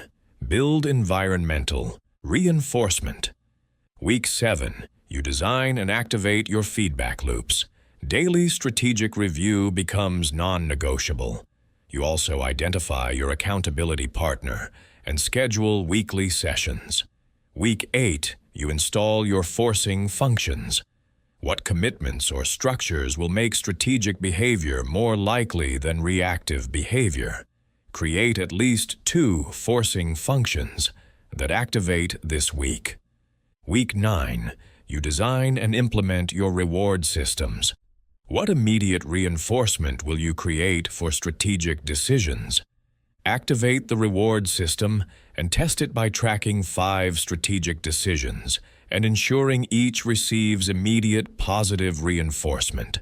By the end of week 9, your environment should be structured to maintain strategic behavior even when you're tired, stressed, or unmotivated. Week 10 through 12. Complete identity integration. Week 10 is narrative rewrite. Every morning you write and speak your strategic identity in present tense. I am a strategic operator. This is who I am, not who I'm becoming. Week 11 is social declaration. You explicitly tell 5 people about your strategic operating system. You're declaring the identity publicly, creating social accountability. Week 12 is behavioral consistency testing. You actively seek the hardest situations and maintain strategic behavior in those situations specifically. You're proving the identity to yourself by being strategic precisely when it's most difficult. By the end of week 12, your identity as a strategic operator should feel natural, not aspirational. Week 13 is integration week. You stop practicing individual components and you operate as an integrated system. For 7 days, you execute everything simultaneously. Automatic perception, default protocols, environmental reinforcement, and identity consistency. You're testing whether the system runs without conscious management. At the end of integration week, you should be able to navigate complex situations strategically without having to think about which framework to apply. The system just works. Week 14 is stress testing.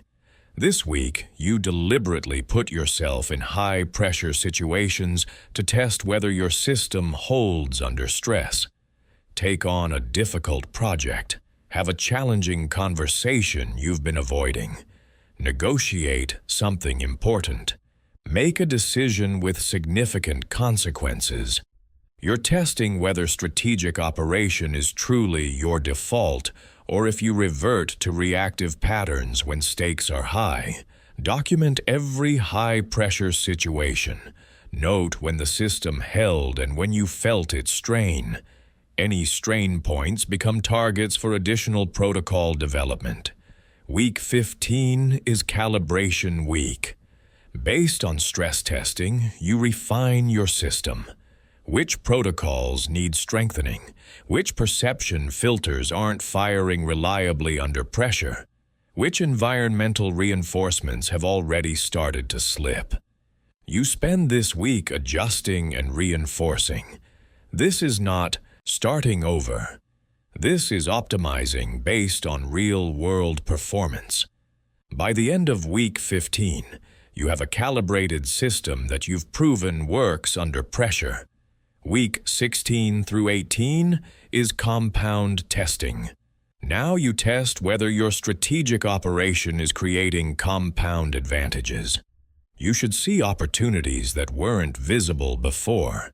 You should be positioned better in key relationships. You should be making decisions that create leverage rather than just solving immediate problems. Document 3 clear examples of compound advantage that emerged from strategic operation. If you can't find 3 examples, your strategic operation might be technically correct, but not generating real advantage. Revisit your leverage point identification. Make sure you're applying strategic thinking to domains that actually matter for your goals. Week 19 through 21 is teaching integration.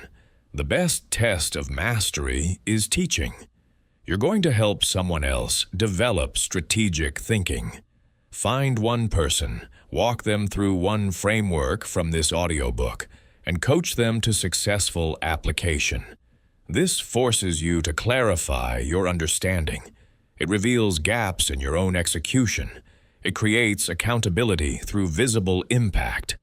Teaching someone else is not charity. It's the final integration test. If you can transfer the capability, you truly own it. Week 22 through 90 is maintenance and expansion. For the remaining weeks, you maintain your core system while expanding into advanced applications. You continue daily strategic reviews, weekly accountability sessions, and monthly calibrations. But now you're also applying the frameworks to bigger challenges, not just tactical situations, but strategic campaigns. Multi-month initiatives where you're designing outcomes across multiple phases. This is where sovereignty shows its power. You're not just responding better to situations. You're architecting situations that produce your desired outcomes structurally. By day 90, strategic dominance should be your permanent state, not something you turn on for important situations. Your default operating mode. Now let me address the inevitable challenges you'll face during implementation. Challenge 1 is motivation collapse. Around week 4, the initial inspiration will fade. The practice will feel tedious. You'll question whether it's worth the effort. This is normal and predictable. It happens to everyone. The solution is not willpower. The solution is reducing friction. Make practice smaller and easier, but don't stop. If daily journaling feels like too much, reduce to 3 bullet points. If mental rehearsal feels burdensome, reduce to 2 minutes.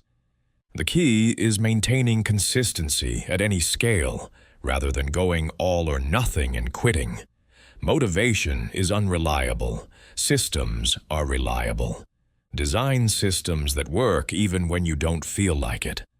Challenge 2 is situational relapse. You'll have moments where you completely revert to reactive behavior. You'll make an emotional decision. You'll defend when you should reframe. You'll accept a frame instead of controlling it. This will feel like failure. It's not. It's data. The question isn't whether you'll have lapses. The question is whether you learn from them. Every relapse is an opportunity to strengthen your system. What triggered the relapse? Was it a specific type of pressure, a particular person, a certain emotion? Identify the trigger and design a protocol specifically for that trigger. Over time, you'll have protocols for all your vulnerable points. The relapses become rarer and less severe. Challenge 3 is social resistance. When you start operating strategically, people who are used to you operating reactively will push back. They'll call you calculating. They'll say you've changed, and not in a good way. They'll try to pull you back into old patterns because your new behavior makes them uncomfortable or threatens dynamics they benefited from. This resistance is actually confirmation that you're changing something real. Superficial change doesn't threaten anyone. Fundamental change does. The solution is not to argue or explain. The solution is consistent execution. Show through results that strategic operation produces better outcomes for everyone involved, not just you. Over time, even people who resist will adjust. Some won't. Those people get naturally filtered from your life as you become less compatible. That's not loss. That's alignment with your new operating level. Challenge 4 is results delay. Strategic decisions often have delayed payoffs. You'll make compound investments that show no return for months. You'll maintain positioning that has no immediate benefit. You'll pass on quick wins for long-term advantage. During the delay, you'll doubt yourself. Everyone around you will seem to be winning while you're waiting. This is the hardest challenge because it requires sustained faith in compound thinking, while visible evidence suggests you're wrong. The solution is tracking leading indicators rather than outcomes. You can't control when results arrive, but you can control whether you're making strategic decisions consistently. Track decision quality, not outcome quality. Track whether you're staying true to your strategic priorities, not whether those priorities have paid off yet. Results will come. They always do for compound strategies, but they come on their own timeline, not yours. Your job is maintaining the behavior until the results catch up. Challenge 5 is complexity overwhelm.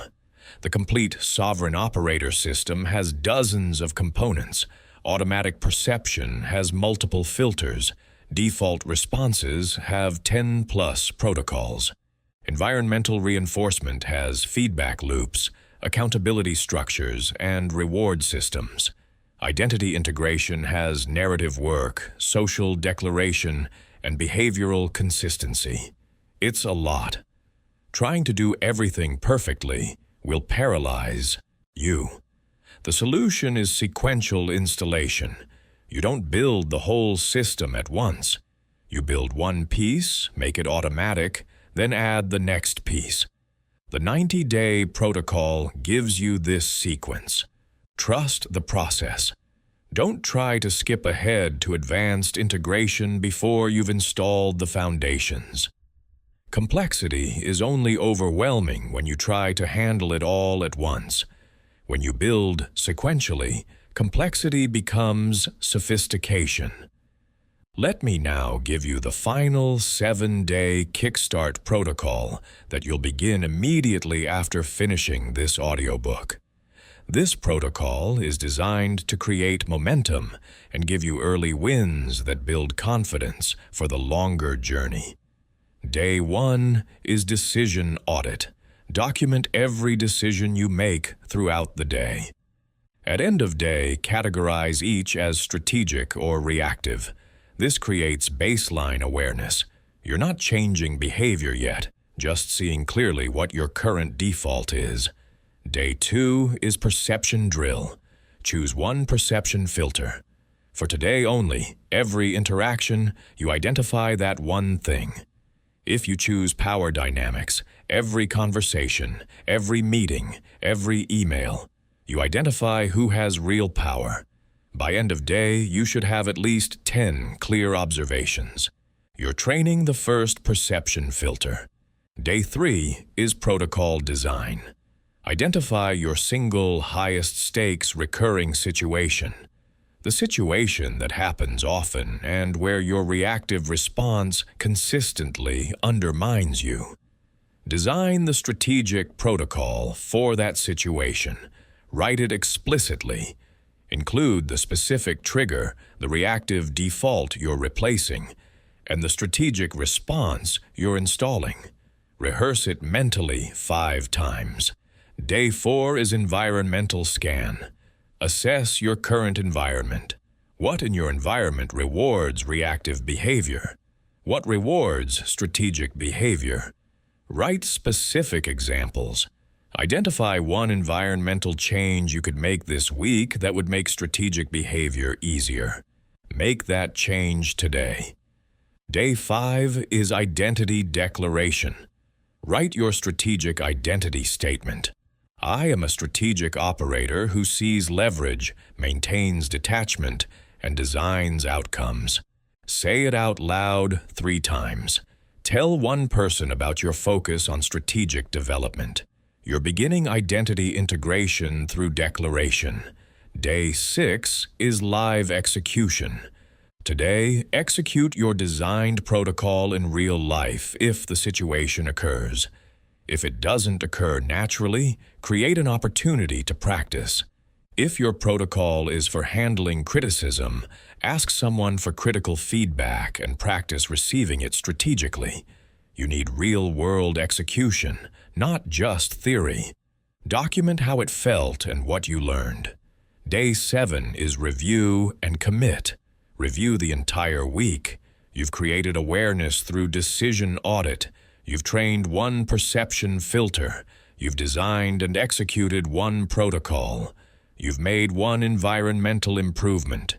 You've declared your identity. You've executed under real conditions. That's significant progress in 7 days. Now make the commitment. Will you continue this work for 90 days, or will you let the momentum die? The choice made today determines whether this audiobook changes your life or becomes another piece of consumed content that fades into background noise.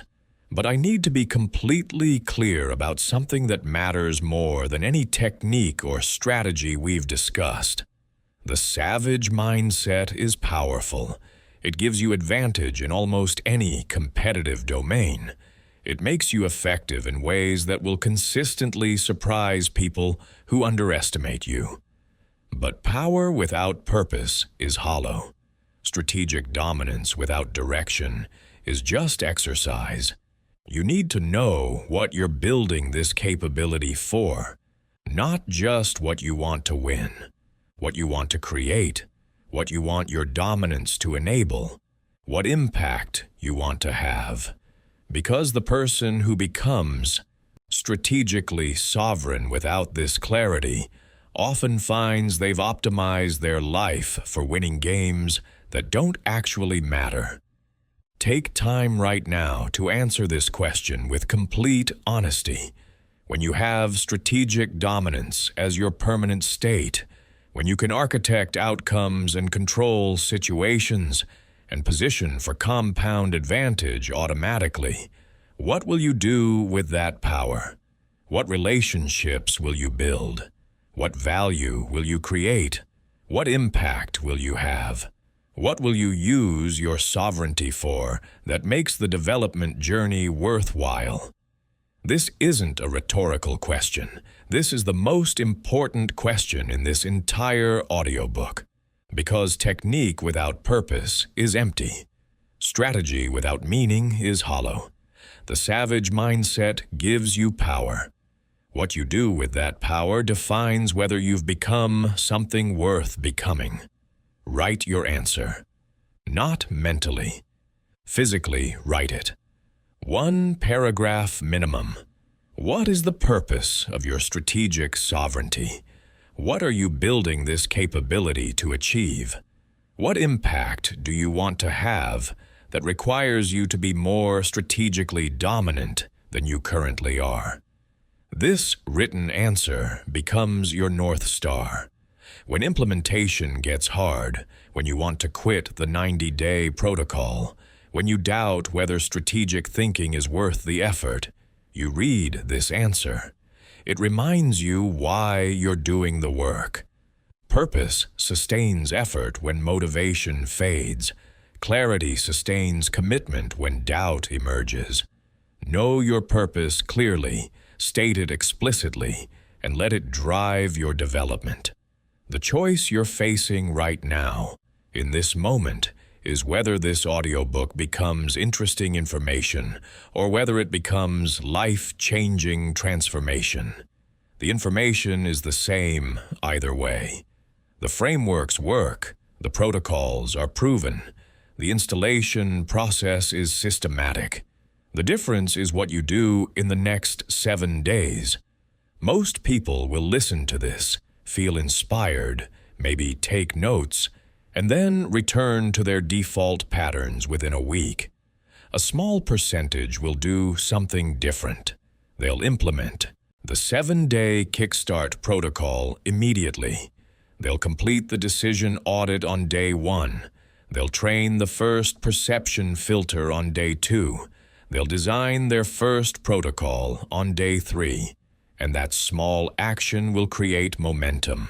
The practice will build capability. The capability will generate early wins. The early wins will validate the approach. and 7 days of momentum will carry them into the 90-day installation protocol. Which person are you going to be? The question isn't whether you're capable of the savage mindset. You are. Everyone is capable of strategic thinking. The frameworks are learnable. The skills are trainable. The question is whether you'll do the systematic work required to install these capabilities as your permanent operating system. Because strategic dominance isn't a gift you receive or an innate talent you have or lack. It's a system you build deliberately, one decision at a time, one protocol at a time, one layer at a time. And the building starts now, not tomorrow, not next week after you've finished other priorities. Now, today, with the first decision you make after this audiobook ends, with the first conversation where you choose to pause before responding, with the first situation where you scan for leverage points. That's where transformation happens.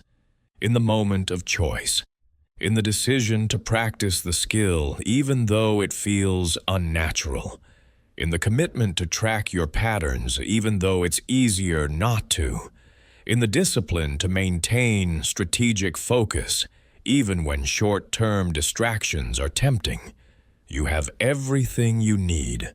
The frameworks that show you how strategic operators see situations differently. The techniques that make silence a weapon and frame control automatic. The protocols for maintaining detachment under pressure and building strategic relationships. The diagnostics for calibrating ruthlessness appropriately. The systems for thinking in compound advantages and building structural inevitability. The installation process that takes you from understanding to automatic execution. The maintenance protocols that prevent regression. The purpose-finding framework that ensures your power serves meaningful goals. Everything is here. What happens next is entirely up to you. You can close this audiobook and return to the game you've been playing, the one where you respond to reality and hope for favorable circumstances, the one where you're outmaneuvered by people who see 3 moves ahead while you react to the present, the one where you work hard but don't build leverage, where you make decisions that don't compound, where you're tactical but never truly strategic. That's the default path. It's comfortable because it's familiar. It requires no installation work. It demands no systematic practice. It needs no environmental redesign. It's the easy choice. Or you can start installing the operating system that makes you the architect of reality, the person who designs the game others respond to. The savage who sees leverage everywhere and knows how to exploit it, who uses silence as precisely as others use words, who controls every frame without anyone noticing, who only fights unfair fights because fair fights are for people who don't understand asymmetry, who stays ice-cold under pressure while everyone else spirals into emotional chaos, who has positioned strategic relationships that multiply influence automatically, who retreats tactically to advance strategically, who shapes what others believe and controls the narrative, who owns every pressure point and positions at every choke point, who thinks in decades while others think in quarters, who calibrates ruthlessness perfectly, showing mercy as strength and eliminating threats completely when required. And who does all of this automatically, effortlessly, naturally, because strategic dominance is no longer something you do, but something you are. That's the transformation available to you. Not someday, not eventually. Starting with your next decision, with your next conversation, with your next moment of pressure where you choose to apply what you've learned instead of reverting to what's comfortable. The sovereign operator is built one decision at a time, one protocol execution at a time, one environmental structure at a time, one identity declaration at a time. The work is systematic, the process is proven, the timeline is 90 days, the requirement is commitment, the result is permanent transformation. This is your moment. The moment where most people choose comfort over growth, where inspiration fades into inaction, where potential stays potential instead of becoming reality. Or the moment where you choose differently, where you commit to the work, where you start the 7-day kickstart protocol today, where you decide that strategic sovereignty is worth 90 days of systematic development, where you make the choice to stop being someone who responds to the game and become someone who architects the game itself. You entered this audiobook as someone who wanted to be more strategic, someone who saw others winning and wondered how they did it, someone who sensed there was a different way to operate but couldn't quite see the path. You exit with complete clarity. The path is mapped, the protocols are designed, the installation process is systematic, the maintenance is structured, the purpose is yours to define. You know exactly what to do. The only question is, will you do it? Welcome to the choice point. Welcome to the moment of decision. Welcome to the beginning of your transformation from reactive to strategic, from tactical to architectural, from responsive to sovereign. Welcome to the savage mindset. Not as a concept you understand, but as an operating system you're about to install. Not as a philosophy you admire, but as a capability you're about to build.